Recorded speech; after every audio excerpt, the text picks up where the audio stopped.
अस्सलामुअलैकुम good morning सोहणियो good morning. लो बई असी तुहानूं एक नवीं सुबह खुशामदेद कहने आ। बड़ियां ठंडियां ठंडियां हवावां पईयां चलदियां ने। मैं बाहर निकली, खासी ठंडी हवा सी।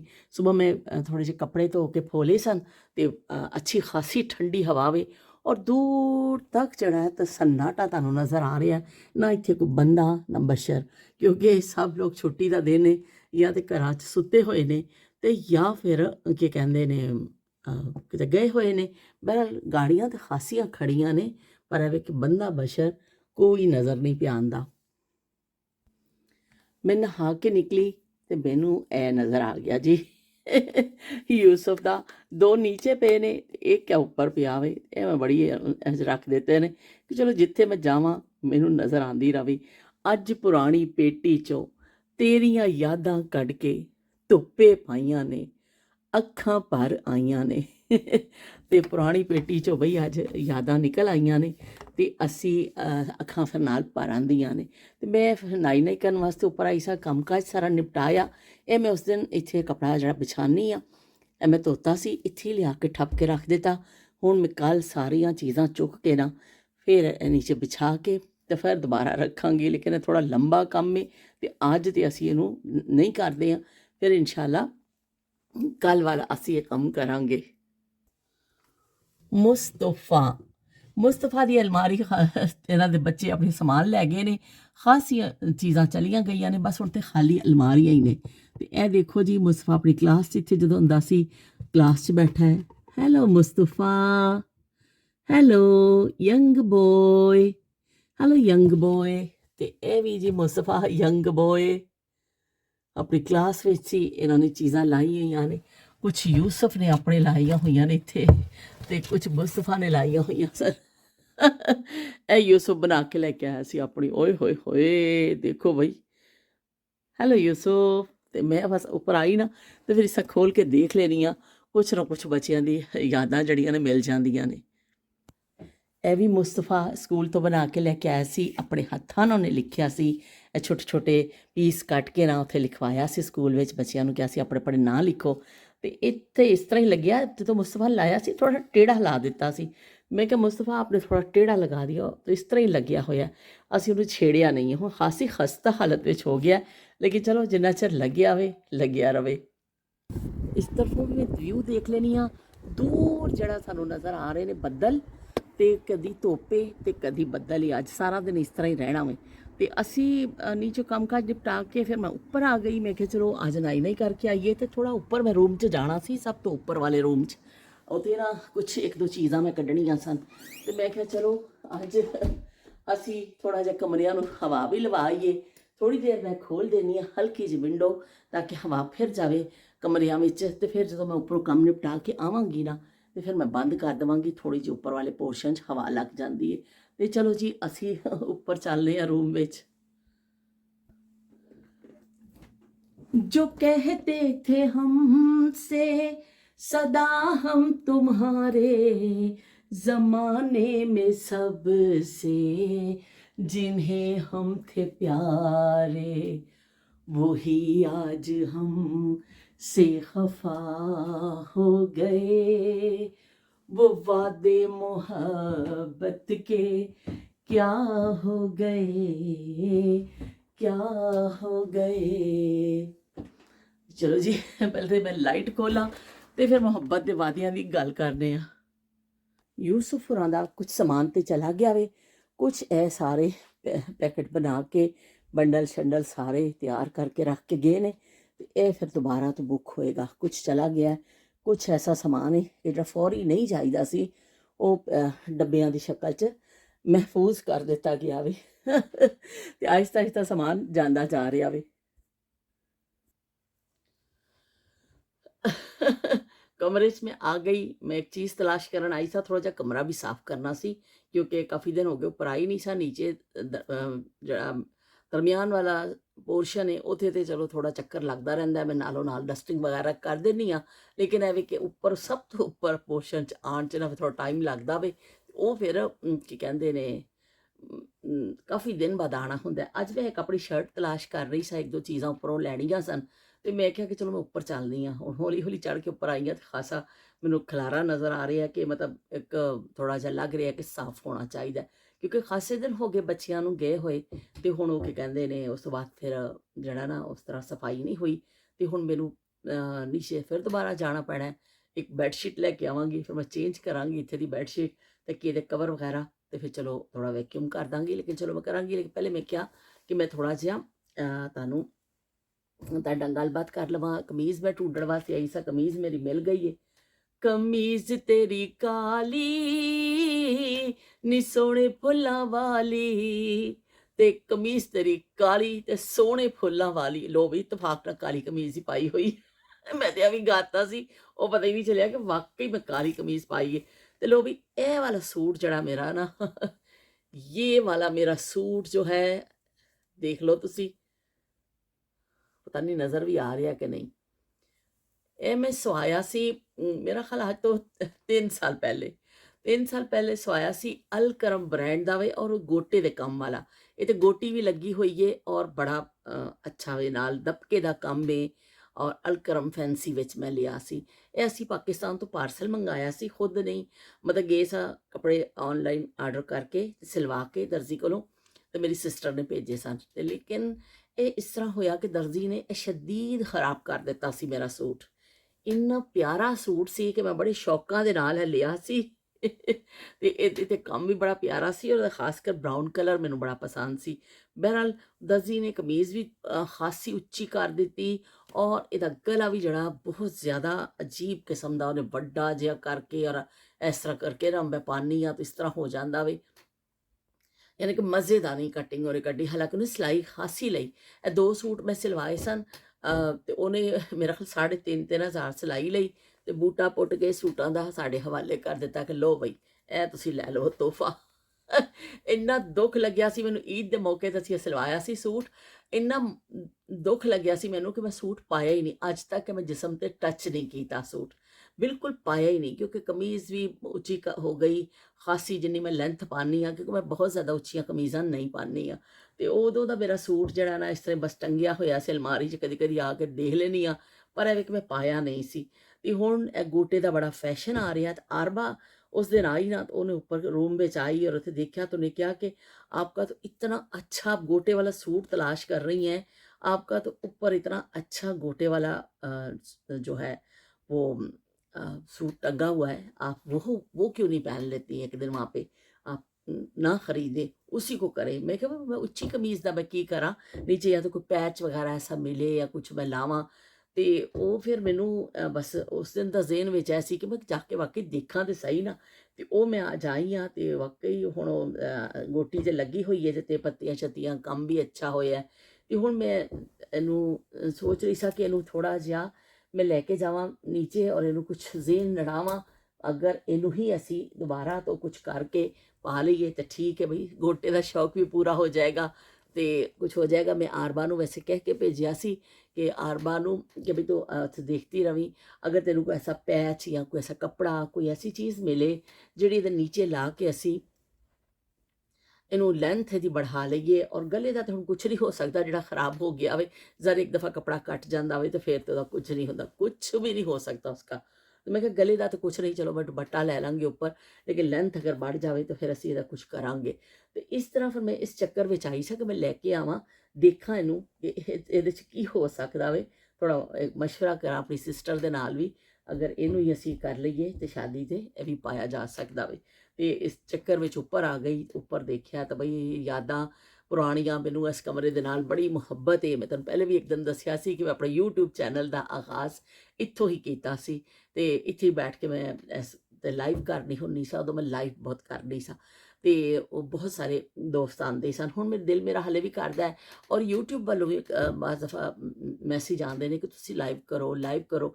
ਪਰ ਇਹ ਵੀ ਕਿ ਜਿਹੜੇ ਮੇਰੇ ਸਾਰੇ ਦੋਸਤ ਹੋ, ਤੁਸੀਂ ਸਾਰੇ ਜਿਹੜੇ ਮੇਰੇ ਵਿਹੜੇ 'ਚ ਆ ਕੇ ਬੈਠਦੇ ਹੋ, ਸਾਰੇ ਲੋਕ ਅਲੱਗ-ਅਲੱਗ ਟਾਈਮਿੰਗ ਤੇ ਦੇਖਦੇ ਨੇ, ਅਲੱਗ-ਅਲੱਗ ਤੇ ਲਾਈਵ ਆਉਣਾ ਸਾਰਿਆਂ ਵਾਸਤੇ ਜ਼ਰਾ ਮੁਸ਼ਕਿਲ ਹੋਏਗਾ ਕਿ ਇੱਕ ਹੀ ਟਾਈਮ ਤੇ ਸਭ ਆਉਣ ਕਰਨ ਮੁਸ਼ਕਿਲ ਹੁੰਦਾ ਹੈ ਵੀ। ਇਸ ਤਰ੍ਹਾਂ ਵੀਡੀਓ ਲੱਗੀ ਹੁੰਦੀ, ਵਲੌਗ ਲੱਗਿਆ ਹੁੰਦਾ ਤੇ ਤੁਸੀਂ ਫਿਰ ਆਪਣਾ ਕਦੀ ਵੀ ਦੇਖ ਲੈਂਦੇ ਹੋ ਨਾ ਉਹਨੂੰ, ਜਦੋਂ ਤੁਹਾਡਾ ਦਿਲ ਕਰਦਾ ਵੇ 1 ਦਿਨ ਬਾਅਦ, 2 ਦਿਨ ਬਾਅਦ, ਜਾਂ ਰਾਤ ਨੂੰ ਜਾਂ ਸੁਬਾਹ ਲਾਈਵ ਵਾਸਤੇ ਜ਼ਰਾ ਮੈਂ ਤਾਂ ਆ ਜਾਵਾਂਗੀ, ਪਰ ਮੇਰੇ ਨਾਲ ਵੀ ਤਾਂ ਕੋਈ ਆਵੇ। ਤੇ ਚਲੋ ਜੀ ਠੀਕ ਹੈ, ਕੋਈ ਗੱਲ ਨਹੀਂ। ਅਸੀਂ ਸ਼ੁਰੂ ਕਰਨੇ ਆ ਤੁਹਾਡੇ ਕਮੈਂਟ ਪੜ੍ਹਨਾ। ਅੱਜ ਮੈਂ ਥੋੜੀ ਵੈਸੇ ਸਲੋ ਹੋ ਰਹੀ ਹੈ, ਪੱਪੂ का साबुन जो है ना थोड़ा ਜਿਹਾ ਸਲੋ ਹੋ ਰਿਹਾ ਵੇ, ਪਤਾ ਨਹੀਂ ਕੀ ਵਜ੍ਹਾ ਵੇ। ਤੇ ਉਜ਼ਮਾ ਦਾ ਆਇਆ ਜੀ ਪਹਿਲਾ ਕਮੈਂਟ। ਓਏ ਹੋਏ ਹੋਏ, ਉਜ਼ਮਾ ਨੇ ਤੇ ਹੱਥ ਬਨ ਕੇ ਦਿਲ ਭੇਜੇ ਨੇ ਤੇ ਬੜਾ ਜੀ ਹੋਇਆ ਵੀ। ਫਿਰ ਉਸ ਤੋਂ ਬਾਅਦ ਲਾਈਬਾ ਦਾ ਆਇਆ ਦਿਲ ਬਣੇ ਹੋਏ। ਲਾਈਬਾ ਕੋਲ ਤਾਂ ਦਿਲ ਦੇ ਸਿਵਾ ਹੈ ਹੀ ਕੁਛ ਨਹੀਂ। ਤੇ उज़्मा लिखते ने आपकी मोहब्बतों का बहुत बहुत शुक्रिया, जज़ाकल्लाह खैर, आपकी दुआओं से आज अल्हम्दुलिल्लाह तबीयत बेहतर है, अल्हम्दुलिल्लाह अल्हम्दुलिल्लाह। ਤੇ ਬਈ ਉਜ਼ਮਾ ਯਕੀਨ ਮੰਨੋ ਕਿ ਸਾਨੂੰ ਇੰਨਾ ਸੁਣ ਕੇ ਖੁਸ਼ੀ ਹੋਈ ਹੈ ਨਾ ਕਿ ਤੁਸੀਂ ਪੜ੍ਹ ਕੇ ਕਮੈਂਟ ਕਿ ਅਲਹਮਦੁਲਿਲਾ ਕਿ ਅੱਲਾਹ ਪਾਕ ਨੇ ਤੁਹਾਨੂੰ ਸਿਹਤ ਦਿੱਤੀ ਔਰ ਸਾਰਿਆਂ ਦੀਆਂ ਦੁਆਵਾਂ ਕੰਮ ਆਈਆਂ। ਤੇ ਉਜ਼ਮਾ ਲਿਖਦੇ ਨੇ शबीर हुसैन भाई, आपकी दुआओं के लिए बहुत बहुत शुक्रिया, जज़ाकल्लाह खैर, अल्लाह ताला आपको सेहत और तंदुरुस्ती वाली लंबी ज़िंदगी दे और हमेशा अपने हिफ्ज़ व अमान में रखे, आमीन सुम्मा आमीन। तो उज़मा ने भी शबीर हुसैन साहब ਤੁਹਾਡੇ ਦੁਆਵਾਂ ਦਾ ਵੀ ਉਹਨਾਂ ਨੇ ਰਿਪਲਾਈ ਕੀਤਾ ਵੇ ਕਿ ਬਹੁਤ ਸ਼ੁਕਰੀਆ ਅਦਾ ਕੀਤਾ ਵੇ ਤੁਹਾਡਾ। ਤੇ ਉਹਨਾਂ ਨੇ ਲਿਖਿਆ Shama sister, thank you so much for your pray for me. ਤੇ ਸ਼ਮਾ ਲਈ ਵੀ ਉਹਨਾਂ ਨੇ ਬੜੇ ਨੇਕ ਤਮੰਨਾ ਦਾ ਇਜ਼ਹਾਰ ਕੀਤਾ ਹੈ, ਸ਼ੁਕਰੀਆ ਅਦਾ ਕੀਤਾ ਵੇ ਕਿ ਵੀ ਤੁਸੀਂ ਮੇਰੀ ਹੈਲਥ ਵਾਸਤੇ ਔਰ ਸਾਰੇ ਤੁਸੀਂ ਦੁਆਵਾਂ ਕੀਤੀਆਂ ਨੇ। ਤੇ ਬਹੁਤ ਸ਼ੁਕਰ ਗੁਜ਼ਾਰ ਨੇ ਉਜ਼ਮਾ। ਤੇ ਉਹਨਾਂ ਨੇ ਬਹੁਤ ਖੁਸ਼ ਵੀ ਹੋਏ ਨੇ ਤੁਹਾਡੇ ਸਾਰਿਆਂ ਦੀ ਮੁਹੱਬਤ ਦਾ, ਸਾਡੇ ਦਾ ਮੁਹੱਬਤ ਨਾਲ ਜਵਾਬ ਦੇ ਰਹੇ ਨੇ ਕਿ ਬਹੁਤ ਬਹੁਤ ਸ਼ੁਕਰੀਆ। तो चलो भी उज़्मा तुस तो डायरैक्ट खुद ही सारिਆਂ ਨੂੰ ਜਵਾਬ ਦੇ ਦਿੱਤਾ ਹੈ। ਸਹੂਲਤ ਹੁਸੈਨ ਨੇ ਵੀ ਇਮੋਜੀ ਭੇਜੇ ਨੇ ਹੱਸਦੇ ਹੋਏ। ਤੇ ਉਜ਼ਮਾ ਨੇ ਸ਼ੀਲ ਦਾ ਵੀ ਸ਼ੀਲ ਨੂੰ ਵੀ ਕਿਹਾ ਥੈਂਕ ਯੂ, ਉਹਨਾਂ ਦਾ ਵੀ ਸ਼ੁਕਰੀਆ ਅਦਾ ਕੀਤਾ ਵੇ।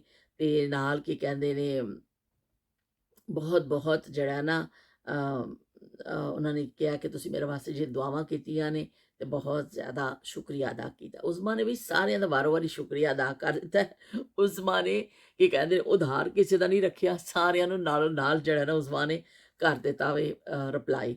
ਤੇ ਬਹੁਤ ਸ਼ੁਕਰੀਆ ਉਜ਼ਮਾ ਕਿ ਅਸੀਂ ਦੇਖੋ ਇੱਕ ਫੈਮਿਲੀ ਦੀ ਤਰ੍ਹਾਂ ਵਾਂ, ਤੁਸੀਂ ਸਾਰੇ ਸਾਰਿਆਂ ਨੂੰ ਜਵਾਬ ਦਿੱਤਾ, ਸਾਰਿਆਂ ਨੇ ਤੁਹਾਡੀ ਖੈਰੀਅਤ ਪੁੱਛੀ ਤਾਂ ਬੜਾ ਚੰਗਾ ਲੱਗਿਆ।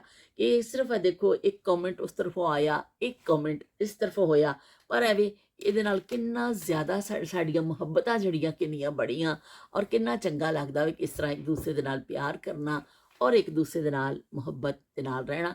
ਇੱਕ ਜੁਮਲੇ ਨਾਲ ਇੱਕ ਉਸ ਨਾਲ ਕਿੰਨੀ ਖੁਸ਼ੀ ਮਿਲ ਜਾਂਦੀ ਹੈ। ਜੇ ਤੁਸੀਂ ਬਿਮਾਰ ਸਾਂ, ਤੁਹਾਨੂੰ ਸਾਰਿਆਂ ਨੇ ਪੁੱਛਿਆ, ਤੁਹਾਨੂੰ ਇੱਕ ਹੌਸਲਾ ਮਿਲ ਗਿਆ, ਤੁਹਾਨੂੰ ਖੁਸ਼ੀ ਮਿਲੀ। ਤੇ ਤੁਸੀਂ ਲਿਖਦੇ ਹੋ ਕਿ आप हमेशा की तरह बहुत खूबसूरत लग रही हैं, माशाल्लाह माशाल्लाह माशाल्लाह। ओए ओए ओए, अल्लाह माफ़ी।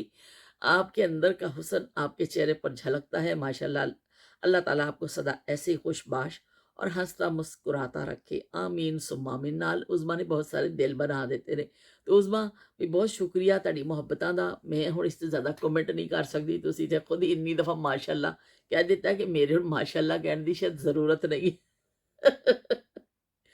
ते उज़्मा कहते ने मैं आपकी मोहब्बतों की मकरूज़ हूँ, मैं कैसे आपकी मोहब्बत के लिए कैसे शुक्रिया अदा कर पाऊंगी। ਤੇ ਅੱਜ ਅਲਹਮਦੁਲਿਲਾ ਅਲਹਮਦੁਲਿਲਾ ਮੇਰੀ ਤਬੀਅਤ ਠੀਕ ਹੈ, ਮਾਸ਼ਾਅੱਲਾ ਮਾਸ਼ਾਅੱਲਾ। ਤੇ ਬਈ ਬਹੁਤ ਚੰਗਾ ਲੱਗਿਆ ਉਜ਼ਮਾ, ਬਸ ਤੁਸੀਂ ਇਸ ਤਰ੍ਹਾਂ ਹੱਸਦੇ ਵਸਦੇ ਰਹੋ ਔਰ ਖੁਸ਼ ਰਹੋ ਔਰ ਸਾਡੇ ਵਿਹੜੇ 'ਚ ਆਉਂਦੇ ਰਹੋ। ਤੇ ਮਾਸ਼ਾਅੱਲਾ ਬਹੁਤ ਅੱਛੀ ਮਿਠਾਈਆਂ ਅੱਲਾ ਬਿਲਾਓ ਤੇ ਮਿਠਾਈਆਂ ਤਾਂ ਬਈ ਅੱਧੀਆਂ ਢਿੱਡ 'ਚ ਵੀ ਵੜ ਗਈਆਂ ਨੇ। ਤੇ ਮੈਨੂੰ ਤੇ ਬਈ ਉਹ ਬੜੀ ਜਿਹੜੀ ਵਾਈਟ ਕਲਰ ਦੀ ਸੀ ਨਾ ਬੜੀ ਪਸੰਦ ਆਈ, ਮੈਂ 3-4 ਪੀਸ ਖਾ ਚੁੱਕੀ ਹਾਂ ਉਹਦੇ, ਤੇ ਬਹੁਤ ਮਜ਼ੇਦਾਰ ਹੈ। ਤੇ ਬਾਕੀ इशफाक ने भी लिखा है कि अल्लाह पाक उज़्मा बाजी को सेहत तंदुरुस्ती वाली लंबी जिंदगी ते आमीन सुमा आमीन। लो भी इशफाक ने भी ਤੁਹਾਨੂੰ ਦੁਆਵਾਂ ਲਿਖੀਆਂ ਨੇ। ਇਸ਼ਫਾਕ ਨਾਲ ਤੇ ਤੁਸੀਂ ਮਿਲ ਹੀ ਚੁੱਕੇ ਹੋ। ਉਜ਼ਮਾ ਸ਼ਾਦੀ ਤੇ ਉਸਮਾਨ ਦੀ ਸ਼ਾਦੀ ਤੇ ਮੁਲਾਕਾਤ ਹੋਈ ਸੀ ਸਾਡੀ, ਤੇ ਉਸਮਾਨ ਨਾਲ ਤੇ ਤੁਹਾਡੀ ਮੁਲਾਕਾਤ ਹੈਗੀ ਹੈ। ਤੇ ਨਸੀਮਾ ਡਾਰ ਕਹਿੰਦੇ ਨੇ ਸਲਾਮ ਨਾਈਸ ਵਿਲਾਗ। ਤੇ ਉਹਨਾਂ ਨੇ ਵੀ ਲਿਖਿਆ ਕਿ ਉਜ਼ਮਾ ਸਿਸਟਰ ਜਿਹੜੇ ਨੇ ਬਈ ਅੱਲਾ ਕਰੇ ਕਿ ਉਹ ਬੜੀ ਉਹਨਾਂ ਨੂੰ ਲੰਬੀ ਜ਼ਿੰਦਗੀ ਮਿਲੇ, ਸਿਹਤ ਤੰਦਰੁਸਤੀ ਮਿਲੇ, ਲੰਬੀ ਜ਼ਿੰਦਗੀ ਮਿਲੇ। ਉਹਨਾਂ ਨੇ ਬਹੁਤ ਦੁਆਵਾਂ ਤੁਹਾਡੇ ਵਾਸਤੇ ਕੀਤੀਆਂ ਨੇ। ਤੇ ਬਾਕੀ ਉਹਨਾਂ ਨੇ ਕਿਹਾ ਟੀਕੇ ਮੈਕਸ ਮੇਰਾ ਵੀ ਫੇਵਰੇਟ ਸਟੋਰ ਹੈ ਬਈ। ਉਹ ਤੇ ਲਵਲੀ ਡਿਸ਼ਿਸ ਤੇ ਪੈਨ ਤੇ ਬੜੀਆਂ ਚੀਜ਼ਾਂ ਮਿਲਦੀਆਂ ਨੇ। ਤੇ ਉਹ ਬੜੇ ਖੁਸ਼ ਹੋਏ ਨੇ ਕਿ ਉਹ ਕਹਿੰਦੇ ਨੇ ਮੇਰਾ ਵੀ ਫੇਵਰੇਟ ਸਟੋਰ ਆਈ ਹੈ। ਤੇ ਬਈ ਉੱਥੇ ਤੇ ਇੰਨੀਆਂ ਅੱਛੀਆਂ ਚੀਜ਼ਾਂ ਮਿਲਦੀਆਂ ਨੇ ਕਿ ਸਾਰੇ ਖੁਸ਼ ਹੁੰਦੇ ਨੇ ਉੱਥੇ ਜਾ ਕੇ। ਨਾਹਿਦ ਮਹਿਮੂਦ ਨੇ ਲਿਖਿਆ ਨਾਈਸ ਫਿਲਹਾਲ, ਬਹੁਤ ਸ਼ੁਕਰੀਆ ਨਾਹਿਦ ਕਿ ਤੁਸੀਂ ਜਿਹੜਾ ਨਾ ਹੁਣ ਕਮੈਂਟ ਕੀਤਾ ਵੇ, ਤੇ ਬਹੁਤ ਸ਼ੁਕਰੀਆ ਤੁਹਾਡੀ ਮੁਹੱਬਤਾਂ ਦਾ। ਤੇ ਬਾਕੀ ਲਿਖਿਆ ਸ਼ਮਾ ਨੇ ਵੀ ਲਿਖਿਆ ਕਿ ਵੀ ਤੁਹਾਡੀ ਆਵਾਜ਼ ਤੇ ਬੜੀ ਮਿੱਠੀ ਤੇ ਸੁਰੀਲੀ ਤੇ ਰਿਲੈਕਸਿੰਗ ਵੌਇਸ ਹੈ ਤੁਹਾਡੀ। ਓਏ ਹੋਏ ਹੋਏ ਗੱਲ ਹੀ ਛੱਡ ਦਵੋ। ਸ਼ਮਾ ਨੂੰ ਮੇਰੀ ਆਵਾਜ਼ ਵੀ ਬੜੀ ਚੰਗੀ ਲੱਗਦੀ ਹੈ ਤੇ ਉਹ ਕਹਿੰਦੇ ਨੇ ਬਈ ਸਾਨੂੰ ਬੜਾ ਚੰਗਾ ਲੱਗਦਾ। ਬਹੁਤ ਸ਼ੁਕਰੀਆ ਸ਼ਮਾ, ਤੁਸੀਂ ਕੀ ਕਹਿੰਦੇ ਤੁਹਾਡੀ ਮੁਹੱਬਤਾਂ ਦਾ ਕਿ ਤੁਸੀਂ ਇੰਨੀ ਮੁਹੱਬਤ ਦਿੰਦੇ ਹੋ। ਇੱਕ ਤਾਂ ਪਹਿਲੀ ਗੱਲ ਹੈ ਕਿ ਤੁਸੀਂ ਬਾਜੀ ਕਹਿ ਦਿੰਦੇ ਹੋ, ਉੱਤੋਂ ਫਿਰ ਤੁਸੀਂ ਜਿਹੜਾ ਨਾ ਇੰਨੇ ਮਸਾਲੇ ਲਾ ਦਿੰਦੇ ਹੋ ਮੈਨੂੰ ਕਿ ਬਾਜੀ ਵਿਚਾਰੀ ਖੁਸ਼ੀ ਨਾਲ ਫੂਲੇ ਨਹੀਂ ਸਮਾਉਂਦੀ। ਤੇ ਬਹੁਤ ਸ਼ੁਕਰੀਆ ਤੁਹਾਡੀਆਂ ਮੁਹੱਬਤਾਂ ਦਾ। ਚਸ਼ਮਾ ਮੇਰਾ ਜਿਹੜਾ ਨਾ ਇੱਧਰ ਉੱਧਰ ਹੋ ਰਿਹਾ, ਵਾਲ ਮੇਰੇ ਜਿਹੜੇ ਸਾਰੇ ਗਿੱਲੇ ਨੇ, ਹਲੇ ਮੈਂ ਨਹਾ ਕੇ ਆਈ ਹਾਂ। ਅੱਛਾ, ਸਤਿ ਸ੍ਰੀ ਅਕਾਲ ਬਾਜੀ। ਸ਼ੀਲ ਕਹਿੰਦੇ ਨੇ ਸਤਿ ਸ੍ਰੀ ਅਕਾਲ ਬਾਜੀ। ਤੇ ਜਹਾਂ ਆਰਾ ਜੀ ਥੈਂਕ ਯੂ ਫॉर ਦਾ ਵਿਸ਼ੇਸ। ਤੇ ਉਹਨਾਂ ਨੇ ਵੀ ਜਹਾਂ ਆਰਾ ਦਾ ਸ਼ੁਕਰੀਆ ਅਦਾ ਕੀਤਾ ਵੇ ਕਿ ਵੀ ਤੁਸੀਂ ਉਹਨਾਂ ਨੂੰ ਇੰਡੀਪੈਂਡੈਂਟ ਡੇ ਤੇ ਜਿਹੜਾ ਕਿ ਕਹਿੰਦੇ ਨੇ ਕੀਤਾ ਸੀ ਨਾ, ਉਹਦਾ ਉਹਨਾਂ ਨੇ ਸ਼ੁਕਰੀਆ ਅਦਾ ਕੀਤਾ ਵੇ। ਤੇ ਬਾਕੀ ਲਿਖਿਆ ਸੱਚ ਬਾਜੀ ਦੀ ਇਹ ਵਲੌਗ ਰੇਡੀਓ ਟਾਈਪ ਹੀ ਹੈ ਕਿ ਲਗਾ ਕੇ ਸੁਣਦੇ ਰਹੋ ਤੇ ਇੰਜੋਏ ਕਰੋ। ਸ਼ਬੀਰ ਵੀਰ ਜੀ इज राइट। ओए होए होए वही तुसी ने सारे रेडियो बना दिता मैनू। ये है रेडियो पाकिस्तान, ये है खबरों की दुकान, बाबू हो जाना फुटपाथ पर, बंदर रोड से के माड़ी, मेरी चली रे घोड़ा गाड़ी, बाबू हो जाना फुटपाथ पर। ਤੇ ਬੰਦਰ ਰੋਡ ਸੇ ਕਿਮਾਰੀ, ਮੇਰੀ ਚਲੀ ਰੇ ਘੋੜਾ ਗਾੜੀ, ਬਾਬੂ ਹੋ ਜਾਣਾ ਫੁੱਟਪਾਥ ਪਰ। ਇਹ ਬੜਾ ਮਸ਼ਹੂਰ ਹੁੰਦਾ ਸੀ ਗਾਣਾ। ਤੇ ਉਹ ਕੀ ਕਹਿੰਦੇ ਨੇ, ਬੜਾ ਮਸ਼ਹੂਰ ਹੋਇਆ ਸੀ ਇਹ ਗਾਣਾ, ਬੰਦਰ ਰੋਡ ਸੇ ਕਿਮਾੜੀ ਮੇਰੀ ਚਲੀ ਰੇ। ਤੇ ਸ਼ੀਲ ਕਹਿੰਦੇ ਨੇ ਬਾਜੀ ਤੁਹਾਡੀਆਂ ਗੱਲਾਂ ਤੇ ਤੁਹਾਡੇ ਗੀਤ ਆਲਾ। ਚਲੋ ਬਈ, ਸਾਰਿਆਂ ਨੂੰ ਮੇਰੇ ਗੀਤ ਵੀ ਪਸੰਦ ਆ ਜਾਂਦੇ ਨੇ, ਗੱਲਾਂ ਵੀ ਪਸੰਦ ਆ ਜਾਂਦੀਆਂ ਨੇ। ਤੇ ਬਸ ਵੀ ਮੈਂ ਵੀ ਬਹੁਤ ਖੁਸ਼ ਹੋ ਜਾਂਦੀ ਹਾਂ। ਤੁਹਾਡੀ ਇਹਨਾਂ ਮੁਹੱਬਤਾਂ ਨੇ ਬੜਾ ਮੈਨੂੰ ਹੌਸਲਾ ਦੇ ਦਿੰਦੇ ਨੇ ਕਿ ਤੁਸੀਂ ਆ ਕੇ ਮੇਰੇ ਵਿਹੜੇ 'ਚ ਬੈਠਦੇ ਹੋ। ਤੁਸੀਂ ਮੇਰੇ ਬਿਲਕੁਲ ਬਿਲਕੁਲ ਪੱਕੇ ਸੱਚੇ ਜਿਹੜੇ ਦੋਸਤ ਹੋ ਨਾ, ਉਹ ਕਿ ਤੁਸੀਂ ਆਉਂਦੇ ਹੋ, ਮੇਰੇ ਨਾਲ ਬੈਠਦੇ ਹੋ, ਟਾਈਮ ਗੁਜ਼ਾਰਦੇ ਹੋ, ਉਹਨਾਂ ਨਾਯਾਬ ਜ਼ਮਾਨਿਆਂ ਦੇ ਜ਼ਿਕਰ ਵਿੱਚ ਆਪਣਾ ਹਿੱਸਾ ਪਾਉਂਦੇ ਹੋ। ਮੈਂ ਸਰਦੀ ਲੱਗ ਰਹੀ ਸੀ, ਮੈਂ ਨਹਾਤੀ ਸਾਂ, ਮੈਂ ਸ਼ਾਲ ਕੱਢ ਕੇ ਲੈ ਲਈ ਜ਼ਰਾ, ਤੇ ਪਰ ਇਹ ਸ਼ਾਲ ਜ਼ਰਾ ਨਵੀਂ ਹੈ ਨਾ, ਤੇ ਉਹ ਫਿਰ ਤਮੀਜ਼ ਹੀ ਨਹੀਂ ਪਈ ਆਉਂਦੀ ਲੈਣ ਦੀ। ਉਹ ਕਦੀ ਇੱਧਰ ਹੋ ਜਾਂਦੀ ਹੈ, ਕਦੀ ਇੱਧਰ ਹੋ ਜਾਂਦੀ ਹੈ। ਤੇ ਇਸ ਤਰ੍ਹਾਂ ਕੀ ਕਹਿੰਦੇ ਨੇ, ਅਸੀਂ ਨਾਯਾਬ ਜ਼ਮਾਨਿਆਂ ਨੂੰ ਫਰੋਲ ਲੈਂਦੇ ਹਾਂ, ਥੋੜ੍ਹਾ ਜਿਹਾ ਉਹਨਾਂ ਯਾਦਾਂ ਨੂੰ ਫਰੋਲ ਲੈਂਦੇ ਹਾਂ ਕਿ ਜਿਹੜਾ ਕਿ ਕਹਿੰਦੇ ਨੇ ਕਦੀ ਸਾਡੀ ਜ਼ਿੰਦਗੀ ਦਾ ਹਿੱਸਾ ਸਨ। ਤੇ ਇਸ ਤਰ੍ਹਾਂ ਤਾਂ ਨਹੀਂ ਕਿ ਕੋਈ ਇਨਸਾਨ ਬਗੈਰ ਉਹਨਾਂ ਯਾਦਾਂ ਦੇ ਕਿਸੇ ਦਾ ਕੋਈ ਟਾਈਮ ਗੁਜ਼ਰਿਆ ਹੋਵੇ। ਹਰ ਇਨਸਾਨ ਕੋ ਬਚਪਨ ਦੀਆਂ ਆਪਣੀਆਂ ਯਾਦਾਂ ਹੁੰਦੀਆਂ ਨੇ। ਉਹ ਜਿਹੜੀਆਂ ਗੁੱਡੀਆਂ ਖੇਡਦਾ ਵੇ, ਜਿਹੜੇ ਪਟੋਲੇ, ਜਿਹੜੇ ਖਾਸ ਕਰ ਮਾਂ ਬਾਪ ਦਾ ਘਰ ਹੁੰਦਾ ਵੇ, ਉਹ ਬੱਚੀਆਂ ਵਾਸਤੇ ਬੜਾ ਇੱਕ ਅਨਮੋਲ ਵਕਤ ਹੁੰਦਾ ਵੇ। ਫਿਰ ਉਹ ਟਾਈਮ ਉਹਨਾਂ ਦੀ ਜ਼ਿੰਦਗੀ 'ਚ ਮੁੜ ਕੇ ਆਉਂਦਾ ਨਹੀਂ। ਕੋਈ ਵੀ ਟਾਈਮ ਜ਼ਿੰਦਗੀ 'ਚ ਮੁੜ ਕੇ ਨਹੀਂ ਆਉਂਦਾ, ਪਰ ਜਿਹੜਾ ਮਾਂ ਪਿਓ ਦੇ ਘਰ ਤੁਸੀਂ ਟਾਈਮ ਗੁਜ਼ਾਰਿਆ ਹੁੰਦਾ ਹੈ ਨਾ, ਉਹ ਤੇ ਬਸ ਵੀ ਤੁਹਾਡੀਆਂ ਯਾਦਾਂ 'ਚੋਂ ਕਦੀ ਨਹੀਂ ਨਿਕਲਦਾ। ਕਿ ਤੁਹਾਨੂੰ ਕਦੀ ਆਪਣੀ ਮਾਂ ਦੀ ਡਾਂਟ ਵੀ ਯਾਦ ਆਉਂਦੀ ਹੈ, ਕਦੀ ਉਹਦੀ ਸ਼ਫਕਤ ਵੀ ਯਾਦ ਆਉਂਦੀ ਹੈ, ਕਦੀ ਬਾਪ ਦਾ ਪਿਆਰ ਵੀ ਯਾਦ ਆਉਂਦਾ ਹੈ, ਕਦੀ ਉਹਨਾਂ ਦੀ ਜਾਇਜ਼ ਡਾਂਟ ਡਪਟ ਵੀ ਤੁਹਾਡੇ ਜਿਹਦੇ ਨਾਲ ਤੁਸੀਂ ਇਨਸਾਨ ਬਣਦੇ ਹੋ। ਬਈ ਜਿੱਦਾਂ ਅਗਰ ਮਾਂ ਬਾਪ ਸਾਨੂੰ ਨਾ ਦੱਸਦੇ, ਸਾਨੂੰ ਕੀ ਪਤਾ ਚੱਲਦਾ। ਕਹਿੰਦੇ ਨੇ ਇੱਕ ਬੱਚਾ ਅੱਗ ਵੱਲ ਜਾ ਰਿਹਾ ਹੁੰਦਾ ਵੇ, ਜੇ ਉਹਨੂੰ ਨਾ ਰੋਕੋਗੇ, ਬੱਚੇ ਨੂੰ ਕੀ ਪਤਾ ਕਿ ਵੀ ਅੱਗੇ ਤੇ ਇਹਨੂੰ ਮੈਂ ਜਾ ਕੇ ਵਿੱਚ ਸੜ ਜਾਵਾਂਗਾ ਜਾਂ ਮੈਂ ਹੱਥ ਲਾਵਾਂਗਾ। ਅਸੀਂ ਉਹਨੂੰ ਰੋਕਨੇ ਆ, ਅਸੀਂ ਉਹਨੂੰ ਫੜਨੇ ਆ, ਤੇ ਫਿਰ ਉਹ ਬੱਚੇ ਨੂੰ ਬਚਾਉਂਦੇ ਆ। ਸਰ ਉਹਨੂੰ ਬਚਾਉਣ ਵਾਸਤੇ ਅਸੀਂ ਅੱਗੇ ਵਧਨੇ ਆ, ਜਾਂ ਉਹਨੂੰ ਥੋੜ੍ਹਾ ਬਹੁਤ ਡਾਂਟ ਡਪਟ ਹੁੰਦੀ ਹੈ। ਤੇ ਇਸ ਤਰ੍ਹਾਂ ਜ਼ਿੰਦਗੀ ਦੇ ਮਰਾਹਿਲ ਵਿੱਚ ਵੀ ਜਦੋਂ ਬੱਚੇ ਛੋਟੇ ਹੁੰਦੇ ਨੇ, ਬਿਲਕੁਲ ਉਹਨਾਂ 'ਚ ਐਸਾ ਏਜ ਹੁੰਦੀ ਹੈ, ਕੁਰਸੀ ਬੜੀ ਵੀ ਚੂੰ ਚੂੰ ਵੀ ਕਰਦੀ ਮੇਰੇ ਵਜ਼ਨ ਦੇ ਨਾਲ। ਤੇ ਉਹ ਮਾਂ ਬਾਪ ਜਿਹੜੇ ਹੁੰਦੇ ਨੇ ਨਾ, ਉਹ ਫਿਰ ਆਪਣੇ ਬੱਚਿਆਂ ਨੂੰ ਬਚਾਉਂਦੇ ਨੇ ਉਹਨਾਂ ਚੀਜ਼ਾਂ ਕੋਲੋਂ ਕਿ ਸਾਡੇ ਬੱਚਿਆਂ ਨੂੰ ਕੋਈ ਐਸੀ ਤਕਲੀਫ ਨਾ ਹੋਵੇ, ਸਾਡੇ ਬੱਚਿਆਂ ਨੂੰ ਕੁਛ ਐਸਾ ਉਹ ਨਾ ਹੋਵੇ। ਤਾਂ ਫਿਰ ਉਹ ਆਪਣੇ ਬੱਚਿਆਂ ਵਾਸਤੇ ਬਹੁਤ ਕਰਦੇ ਨੇ। ਉਹਦੇ ਵਿੱਚ ਕਦੀ ਕਦੀ ਉਹਨਾਂ ਨੂੰ ਡਾਂਟਣਾ ਵੀ ਪੈ ਜਾਂਦਾ ਸਾਨੂੰ, ਸਾਡੀ ਇਸਲਾਹ ਵਾਸਤੇ। ਪਰ ਬੱਚੇ ਉਸ ਸਮਝ ਨਹੀਂ ਰਹੇ ਹੁੰਦੇ, ਛੋਟੇ ਹੁੰਦੇ ਨੇ ਨਾ, ਉਹਨਾਂ ਨੂੰ ਸਮਝ ਨਹੀਂ ਆਉਂਦੀ। ਉਹ ਕਹਿੰਦੇ ਸਾਨੂੰ ਐਵੇਂ ਡਾਂਟ ਦੇ ਤਾਂ ਅਸੀਂ ਤਾਂ ਕੁਛ ਵੀ ਨਹੀਂ ਕੀਤਾ। ਤੇ ਉਹ ਕੀ ਕਹਿੰਦੇ ਨੇ, ਪਰ ਉਹ ਉਸ ਡਾਂਟ ਵਿੱਚ ਵੀ ਮੁਹੱਬਤ ਸ਼ਾਮਿਲ ਹੁੰਦੀ ਹੈ, ਕਿਉਂਕਿ ਉਹ ਤੁਹਾਨੂੰ ਜਿਹੜਾ ਨਾ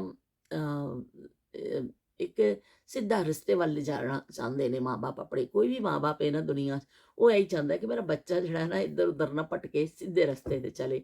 ਤੇ ਬਹਰਹਾਲ ਉਹ ਮੁਹੱਬਤਾਂ ਵਾਲੇ ਜ਼ਮਾਨੇ, ਉਹ ਜਦੋਂ ਤੁਸੀਂ ਆਪਣੇ ਘਰ ਵਿੱਚ ਰਹਿੰਦੇ ਹੋ ਆਪਣੇ ਪੈਰੈਂਟਸ ਦੇ ਨਾਲ, ਉਹ ਵਕਤ ਬੜਾ ਹੀ ਪਿਆਰਾ ਹੁੰਦਾ ਵੇ। ਉਹ ਕਿਸੇ ਵੀ ਬੱਚੀ ਦੀ ਜ਼ਿੰਦਗੀ ਵਿੱਚ ਨਾ ਉਹ ਦਿਨ ਬੜੇ ਸੁਹਾਨੇ ਹੁੰਦੇ ਨੇ। ਬੁੱਢੇ ਵੀ ਹੋ ਜਾਓ ਨਾ, ਉਹ ਮਾਂ-ਬਾਪ ਦੀ ਕਾਰ ਦੀ ਪਿੱਛੇ ਖਿੱਚ ਤੇ ਉਹ ਚੀਜ਼ਾਂ ਕਦੀ ਭੁੱਲਦੀਆਂ ਨਹੀਂ, ਕਦੀ ਨਹੀਂ ਭੁੱਲਦੀਆਂ। ਕਦੀ ਤੁਸੀਂ ਉਹ ਬਾਪ ਦੀ ਸ਼ਫਕਤ ਨਹੀਂ ਭੁੱਲ ਸਕਦੇ, ਕਦੀ ਤੁਸੀਂ ਉਹ ਮਾਂ ਦੇ ਨਾਲ ਲੇਟਣਾ, ਮਾਂ ਨੇ ਕਹਾਣੀਆਂ ਸੁਣਾਉਣੀਆਂ। ਪਹਿਲੇ ਜ਼ਮਾਨੇ 'ਚ ਮਾਵਾਂ ਨਾਲ ਬੱਚਿਆਂ ਨੂੰ ਲਿਟਾਉਂਦੀਆਂ ਸਨ ਤੇ ਫਿਰ ਕਹਾਣੀਆਂ ਸੁਣਾਉਣੀਆਂ, ਬਾਤਾਂ ਸੁਣਾਉਣੀਆਂ, ਤੇ ਉਹ ਬਾਤ ਸੁਣਦੇ-ਸੁਣਦੇ ਬੱਚੇ ਸੌਂ ਜਾਂਦੇ ਸਨ। ਜਾਂ ਕਦੀ-ਕਦੀ ਮਾਂ ਦੇ ਚਿੱਟੇ ਵਾਲ ਸਿਰ 'ਚੋਂ ਕੱਢਣੇ, ਕਿ ਅੰਮੀ ਨੇ ਕਹਿਣਾ ਮੇਰੇ ਮੇਰੇ ਸਿਰ 'ਚੋਂ ਚਿੱਟੇ ਵਾਲ ਕੱਢੋ, ਉਹ ਤੁਹਾਨੂੰ ਮੈਂ ਜਿਹੜਾ ਜ਼ਿਆਦਾ ਕੱਢੇਗਾ ਨਾ ਉਹਨੂੰ ਪੈਸੇ ਮਿਲਣਗੇ, ਆਨਾ ਮਿਲੇਗਾ ਚੀਜ਼ ਖਾਣ ਵਾਸਤੇ। ਅਸੀਂ ਬਈ ਜੁੱਤ ਜਾਂਦੇ ਹੁੰਦੇ ਸਾਂ। ਅੰਮੀ ਅਸਲ 'ਚ ਥੋੜ੍ਹਾ ਜਿਹਾ ਵਿਚਾਰੇ ਇੰਨਾ ਕੰਮ ਕਰਕੇ, ਹੁਣ ਮੈਨੂੰ ਸਮਝ ਆਉਂਦੀਆਂ ਨੇ ਉਹ ਗੱਲਾਂ, ਕਿ ਜਦੋਂ ਉਹ ਥੱਕ ਜਾਂਦੇ ਸਨ ਸਵੇਰੇ ਝਾੜੂ ਤੇ ਪੋਚੇ ਤੇ ਬਰਤਨ ਤੇ ਇਹ ਤੇ ਵੋ ਕਰ ਕਰਕੇ ਸਾਡੀਆਂ ਮਾਵਾਂ, ਉਹ ਜ਼ਰਾ ਜਿਹਾ ਟਾਈਮ ਹੁੰਦਾ ਸੀ, ਲੱਕ ਸਿੱਧਾ ਬਸ ਸਾਡੀ ਮਾਂ ਕਰਦੀ ਸੀ, ਜ਼ਰਾ ਜਿਹੀ ਅੱਖਾਂ ਬੰਦ ਕਰਨੀਆਂ। ਪਰ ਬੱਚੇ ਇੰਨਾ ਸ਼ੋਰ ਕਰਦੇ ਨੇ, ਕਿੱਥੇ ਮਾਵਾਂ ਨੂੰ ਲੇਟਣ ਦਿੰਦੇ ਨੇ। ਤੇ ਉਹ ਫਿਰ ਮਾਂ ਨੇ ਕਹਿਣਾ ਮੈਂ ਚੁੱਪ ਐਸਾ ਲੇਟੀ ਆ, ਤੁਸੀਂ ਮੇਰੇ ਚਿੱਟੇ ਵਾਲ ਕੱਢੋ, ਕਿ ਚਲੋ ਇਹ ਚੁੱਪ ਕਰਕੇ ਵਾਲ ਕੱਢਣਗੇ। ਉਹ ਫਿਰ ਅਸੀਂ ਅੰਮੀ ਦੇ ਵਾਲ ਚਿੱਟੇ ਚਿੱਟੇ ਵਾਲ ਕੱਢਣੇ, ਸਿਰ ਵਿੱਚ ਫਰੋਲ ਫਰੋਲ ਕੇ ਨਾ ਚਿੱਟੇ ਵਾਲ, ਉਹ ਨਾਲ ਨਾਲ ਹੱਥ 'ਚ ਜਮ੍ਹਾਂ ਕਰਨੇ। ਉਹ ਕੀ ਕਹਿੰਦੇ ਨੇ, ਫਿਰ ਸਾਰਿਆਂ ਨੇ ਜਦੋਂ ਫਿਰ ਅੱਧਾ ਕੁ ਘੰਟਾ ਅਸੀਂ ਲੱਗੇ ਰਹਿਣਾ, ਫਿਰ ਸਾਰਿਆਂ ਨੇ ਆਪਣੇ ਆਪਣੇ ਵਾਲ ਗਿਣਨੇ। ਕਿ ਕਿਹਦੇ ਵਾਲ ਜ਼ਿਆਦਾ ਨੇ। ਉਹ ਜਿਹਦਾ ਵਾਲ ਜ਼ਿਆਦਾ ਹੁੰਦਾ ਸੀ ਉਹਨੂੰ ਆਨਾ ਮਿਲ ਜਾਣਾ, ਤੇ ਚਲੋ ਜੀ ਬਾਕੀਆਂ ਨੇ ਫਿਰ ਮੂੰਹ ਮੂੰਹ ਦੇਖਦੇ ਰਹਿ ਜਾਣਾ, ਤੇ ਉਹਨੇ ਫਿਰ ਆਨੇ ਦੀ ਜਾ ਕੇ ਚੀਜ਼ ਖਾ ਲੈਣੀ। ਇਸ ਤਰ੍ਹਾਂ ਇਹ ਗੱਲਾਂ ਹੁਣ ਉਹ ਕਿੱਥੇ ਆਣੀਆਂ, ਕਿਹਦੇ ਅਸੀਂ ਵਾਲ ਦੇਖਣੇ ਨੇ ਤੇ ਕਿਹਨੇ ਸਾਨੂੰ ਆਨਾ ਦੇਣਾ ਵੇ। ਹੁਣ ਸਾਨੂੰ ਉਸ ਤੋਂ ਬੜੇ ਵੀ ਜ਼ਿਆਦਾ ਪੈਸੇ ਮਿਲ ਜਾਂਦੇ ਨੇ, ਪਰ ਉਹ ਜਿਹੜਾ ਇਸ ਤਰ੍ਹਾਂ ਤਲੀ ਮਾਂ ਪਿਓ ਦੇ ਅੱਗੇ ਕਰਨੇ ਸਨ, ਉਹ ਤਲੀ ਜਿਹੜੀ ਹੈ ਨਾ ਹੁਣ ਕਦੀ ਕਿਸੇ ਅੱਗੇ ਕਰਨ ਤੇ ਦਿਲ ਹੀ ਨਹੀਂ ਕਰਦਾ। ਕਿ ਤੁਸੀਂ ਮਾਂ-ਬਾਪ ਦੇ ਅੱਗੇ ਵਾਹਿਦ ਦੁਨੀਆ ਦੀ ਐਸੇ ਹਸਤੀ ਹੁੰਦੇ ਨੇ, ਉਹ ਬੰਦਾ ਬਿਲਾ ਝਿਜਕ ਤਲੀ ਅੱਗੇ ਕਰ ਦਿੰਦਾ ਹੈ, ਕਿ ਕਦੀ ਸੋਚਦਾ ਹੀ ਨਹੀਂ ਕਿ ਮੈਨੂੰ ਇਹਨਾਂ ਕੋਲ ਹੈਗੇ ਨੇ ਜਾਂ ਨਹੀਂ, ਜਾਂ ਮੈਨੂੰ ਦੇਣਗੇ ਕਿ ਨਹੀਂ। ਲੇਕਿਨ ਤੁਹਾਡੇ ਦਿਲ 'ਚ ਇੱਕ ਲੰਮੇ ਲਈ ਖਿਆਲ ਨਹੀਂ ਆਉਂਦਾ ਕਿ ਅਸੀਂ ਆਹ ਤਲੀ ਅੱਗੇ ਨਹੀਂ ਕਰਨੀ। ਜਿਹੜੀ ਗੱਲ ਇਹ ਕਹਿ ਦਿੱਤੀ ਤਲੀ ਅੱਗੇ ਕਰ ਦਿੱਤੀ। ਤੇ ਹੁਣ ਜਿਹੜਾ ਵੇ ਨਾ, ਕਦੀ ਤੁਸੀਂ ਕਿਸੇ ਦੇ ਅੱਗੇ, ਦੁਨੀਆ 'ਚ ਹਜ਼ਾਰਾਂ ਲੋਕ ਨੇ ਪਰ ਕਿਸੇ ਅੱਗੇ ਤਲੀ ਨਹੀਂ ਤੁਸੀਂ ਕਰ ਸਕਦੇ। ਉਹ ਸਿਰਫ ਮਾਂ-ਬਾਪ ਦੇ ਅੱਗੇ ਹੀ ਤੁਸੀਂ ਕਰਦੇ ਹੋ ਕਿ ਇਹ ਚੀਜ਼ ਚਾਹੀਦੀ ਹੈ। ਅਸੀਂ ਸਕੂਲ ਜਾਣਾ ਹੁੰਦਾ ਸੀ, ਸਵੇਰੇ ਉੱਠ ਕੇ ਤਿਆਰ ਹੁੰਦੇ ਸਨ ਬੱਚੇ ਸਾਰੇ ਹੀ। ਉਸ ਜ਼ਮਾਨੇ ਦੇ ਬੱਚੇ ਇਸ ਤਰ੍ਹਾਂ ਹੀ ਸਨ ਕਿ ਵਾਲਿदैन ਕੋਲੋਂ ਵੀ ਆਨਾ ਦੁਆਨਾ ਮਿਲਦਾ ਹੁੰਦਾ ਸੀ। ਤੇ ਜਦੋਂ ਫਿਰ ਤਿਆਰ ਅਸੀਂ ਹੋ ਜਾਣਾ, ਤੇ ਅਸੀਂ ਫਿਰ ਅੱਬੂ ਦੇ ਕੋਲ ਜਾਣਾ। ਤੇ ਅੱਬੂ ਵੀ ਤਕਰੀਬਨ ਤਿਆਰ ਹੀ ਹੁੰਦੇ ਸਨ, 8 ਵਾਲੀ ਟ੍ਰੇਨ ਤੇ ਉਹ ਜਾਂਦੇ ਹੁੰਦੇ ਸਨ। ਤੇ ਅੱਬੂ ਦੇ ਕੋਲ ਜਾਣਾ ਕਿ ਅੱਬੂ ਜੀ, ਬਸ ਇਸ ਤਰ੍ਹਾਂ ਕਰਕੇ ਅੱਬੂ ਜੀ ਕਹਿਣਾ ਤੇ ਹੱਥ ਅੱਗੇ ਕਰ ਦੇਣਾ। ਤੇ ਅੱਬੂ ਜੀ ਨੇ ਬੜਾ, ਉਹਨਾਂ ਦੇ ਇੱਕ ਮੁਸਕਰਾਹਟ ਦਾ ਖਾਸ ਅੰਦਾਜ਼ ਹੁੰਦਾ ਸੀ। ਅੱਬੂ ਜੀ ਨੇ ਫਿਰ ਹੱਸਣਾ, ਤੇ ਅੱਬੂ ਜੀ ਨੇ ਕਹਿਣਾ ਅੱਛਾ ਆ ਗਏ ਨੇ, ਆ ਦੇਣਾ ਵਾ। ਫਿਰ ਅੱਬੂ ਨੇ ਉਹੀ ਆਨਾ ਆਨਾ ਸਾਰੇ ਬੱਚਿਆਂ ਨੂੰ ਦੇ ਦੇਣਾ, ਤੇ ਅਸੀਂ ਖੁਸ਼ ਹੋ ਜਾਣਾ। ਉਹ ਪੈਸੇ ਇੱਥੇ ਜੋ ਬੋਝਾ ਹੁੰਦਾ ਸੀ ਯੂਨੀਫਾਰਮ ਨੂੰ ਲੱਗਿਆ ਹੋਇਆ, ਬੋਝੇ 'ਚ ਪਾ ਲੈਣੇ ਪੈਸੇ, ਤੇ ਬਸ ਕਿਤਾਬਾਂ ਚੁੱਕਣੀਆਂ ਤੇ ਚਲੇ ਜਾਣਾ। ਤੇ ਉਹ ਕਿੰਨਾ ਬੇਫਿਕਰੀ ਦਾ ਦੌਰ ਸੀ, ਔਰ ਕਿੰਨਾ ਐਸਾ ਸੀ ਕਿ ਜਦੋਂ ਵੀ ਤੁਸੀਂ ਕੋਈ ਚੀਜ਼ ਇਸ ਤਰ੍ਹਾਂ ਤੁਹਾਨੂੰ ਜ਼ਰੂਰਤ ਹੁੰਦੀ ਸੀ, ਮਾਂ ਪਿਓ ਨੂੰ ਬਿਲਾ ਝਿਜਕ ਕਹਿ ਦਿੰਦੇ ਸੋ ਕਿ ਸਾਨੂੰ ਇਹ ਚੀਜ਼ ਚਾਹੀਦੀ, ਤੇ ਉਹ ਤੁਹਾਨੂੰ ਹਾਜ਼ਰ ਹੋ ਜਾਂਦੀ ਸੀ। ਉਹ ਆਪਣੀਆਂ ਖਵਾਹਿਸ਼ਾਂ ਮਾਰ ਕੇ ਆਪਣੇ ਬੱਚਿਆਂ ਨੂੰ ਮਾਂ ਬਾਪ ਪੂਰਾ ਕਰਦੇ ਸਨ। ਤੇ ਥੋੜ੍ਹੀ ਜਿਹੀ ਆਮਦਨੀ ਵਿੱਚ ਵੀ ਲੋਕ ਜਿਹੜੇ ਨੇ ਇੰਨਾ ਜ਼ਿਆਦਾ ਕਰਦੇ ਸਨ ਕਿ ਆਪਣੀ ਖਵਾਹਿਸ਼ਾਂ ਤੋਂ ਬਾਹਰ ਕੇ ਆਪਣੇ ਬੱਚਿਆਂ ਨੂੰ ਬੜਾ ਕਰਦੇ ਸਨ। ਇਸ ਤਰ੍ਹਾਂ ਕਰਦੇ ਸਨ, ਅਸੀਂ ਆਪਣੇ ਘਰ ਵਿੱਚ ਦੇਖਿਆ ਕਿ ਸਾਡੇ ਘਰ 'ਚ ਵੀ, ਔਰ ਜਿਹੜੇ ਸਾਡੇ ਮੁਹੱਲੇ 'ਚ ਜਿੰਨੇ ਵੀ ਘਰ ਨੇ, ਇਸ ਤਰ੍ਹਾਂ ਹੀ ਕਿ ਥੋੜ੍ਹੀ ਥੋੜ੍ਹੀ ਸੇਵਿੰਗ ਕਰਨੀ ਹੈ, ਥੋੜ੍ਹੇ ਥੋੜ੍ਹੇ ਪੈਸੇ ਬਚਾਉਣੇ ਨੇ, ਫਿਰ ਜਾ ਕੇ ਕੁਛ ਕੋਈ ਚੀਜ਼ ਲਈ ਜਾਂਦੀ ਸੀ। ਔਰਤਾਂ ਜਿਹੜੀਆਂ ਕਮੇਟੀ ਬਹੁਤ ਪਾਉਂਦੀਆਂ ਸਨ, ਇੱਕ ਕਮੇਟੀ ਹੁੰਦੀ ਸੀ, ਅੱਜ ਵੀ ਪਾਉਂਦੇ ਨੇ। ਤੇ ਉਹ ਕਮੇਟੀ ਪਾਈ ਜਾਂਦੀ ਸੀ ਕਿ ਸਾਰੀਆਂ ਔਰਤਾਂ ਨੇ ਹਰ ਮਹੀਨੇ ਇੱਕ ਮੁਕਰਰ ਰਕਮ ਹਰ ਕੋਈ ਪਾਉਂਦਾ ਹੋਵੇ, ਇੱਕ ਜਗ੍ਹਾ ਇਕੱਠਾ ਕਰਦਾ ਹੋਵੇ। ਕਿ ਜਿਵੇਂ 100 ਦੀ ਪਾਣੀ। ਉਸ ਜ਼ਮਾਨੇ 'ਚ ਤਾਂ ਬਸ ਇਸ ਤਰ੍ਹਾਂ ਹੀ ਹੁੰਦਾ ਸੀ, 50-100 ਬਹੁਤ ਵੱਡੀ ਰਕਮ ਹੁੰਦੀ ਸੀ, 10-20 ਦੀ ਵੀ ਪੈ ਜਾਂਦੀ ਹੁੰਦੀ ਸੀ ਤੇ ਬੱਚੇ ਤੇ ਰੁਪਏ ਵਾਲੀ ਵੀ ਕਮੇਟੀ ਪਾ ਲੈਂਦੇ ਹੁੰਦੇ ਸਨ। ਉਹ ਕਮੇਟੀ ਫਿਰ ਇਕੱਠੀ ਹੋਣੀ, 10 ਔਰਤਾਂ ਨੇ ਪਾ ਲੈਣੀ, 5 ਨੇ ਪਾ ਲੈਣੀ, ਜਾਂ ਜਿੰਨੀਆਂ ਵੀ ਉਹ 'ਚ ਸ਼ਾਮਿਲ ਹੋਣਾ ਚਾਹੁੰਦੀਆਂ ਸਨ। ਫਿਰ ਉਹ ਇੱਕ ਡੱਬਾ ਹੁੰਦਾ ਸੀ, ਉਹ 'ਚ ਸਾਰਿਆਂ ਦੇ ਨਾਂ ਲਿਖ ਕੇ ਨਾ ਉਹ ਡੱਬੇ 'ਚ ਪਾ ਦਿੱਤਾ ਜਾਂਦਾ ਸੀ। ਉਹ ਫਿਰ ਜਿਹੜਾ ਨਾ ਡੱਬਾ, ਉਹ ਐਸਾ ਕਰਕੇ ਹਿਲਾ ਕੇ ਨਾ ਸਾਰੀਆਂ ਆ ਜਾਂਦੀਆਂ ਸਨ ਕਿ ਵੀ ਅੱਜ ਦੇਖੋ ਹੁਣ ਕਿਹਦੀ ਕਿਸਮਤ ਖੁੱਲ੍ਹਣੀ ਹੈ। ਤੇ ਉਹਦੇ ਵਿੱਚੋਂ ਫਿਰ ਕਿਸੇ ਬੱਚੇ ਕੋਲੋਂ ਜਾਂ ਕੋਈ ਔਰਤ ਚੁੱਕ ਲੈਂਦੀ ਸੀ, ਇੱਕ ਪਰਚੀ ਚੁੱਕ ਲਈ ਜਾਂਦੀ ਸੀ। ਉਹ ਜਿਹਦਾ ਨਾਂ ਨਿਕਲਦਾ ਸੀ, ਬਸ ਵਹੀ ਫਿਰ ਮੌਜਾਂ ਹੀ ਮੌਜਾਂ। ਮੌਜਾਂ ਹੀ ਮੌਜਾਂ, ਹੁੱਲੇ ਹੁਲਾਰੇ ਹੁਣ ਮੌਜਾਂ ਹੀ ਮੌਜਾਂ, ਸ਼ਾਮ ਸਵੇਰੇ ਹੁਣ ਮੌਜਾਂ ਹੀ ਮੌਜਾਂ। ਓ ਮਾਈ ਮੇਰਾ ਸ਼ਰਬਤ ਵਰਗਾ, ਹੋ ਮਾਈ ਤੈਨੂੰ ਗਿੱਡ ਗਿੱਡ ਪੀ ਲਾਂ, ਹੋ ਮਾਈ ਮੇਰਾ ਦਿਲ ਮੈਨੂੰ ਕਹੀ ਜਾਏ, ਦਿਲ ਮੈਨੂੰ ਕਹੀ ਜਾਏ, ਹੱਸ ਕੇ ਜੀ ਲੈ। ਬਿਖਰੇ ਹਾਸੇ ਆਸੇ ਪਾਸੇ, ਹੋ ਗਈਆਂ ਹੁਣ ਮੌਜਾਂ ਹੀ ਮੌਜਾਂ। ਗਲਤ ਪੜ ਗਈਆਂ ਲੇਕਿਨ ਚਲੋ। ਤੇ ਇਸ ਤਰ੍ਹਾਂ ਮੌਜਾਂ ਹੋ ਜਾਂਦੀਆਂ ਸਨ ਕਿ ਫਿਰ ਕਮੇਟੀ ਜਿਹਦੀ ਨਿਕਲ ਆਉਂਦੀ ਸੀ, ਬਈ ਉਹ ਔਰਤ ਬੜੀ ਖੁਸ਼ ਹੁੰਦੀ ਸੀ। ਬਾਕੀ ਥੋੜੀਆਂ ਜਿਹੀਆਂ ਵਿਚਾਰੀਆਂ ਢਿੱਲੀਆਂ ਪੈ ਜਾਂਦੀਆਂ ਸਨ ਕਿ ਓਏ ਹੋਏ ਇਹਦੀ ਨਿਕਲ ਆਈ ਏ, ਤੇ ਚਲੋ ਵੀ ਹੁਣ ਅਗਲੇ ਮਹੀਨੇ ਫਿਰ ਇੱਕ ਆਸ ਲਾਓ।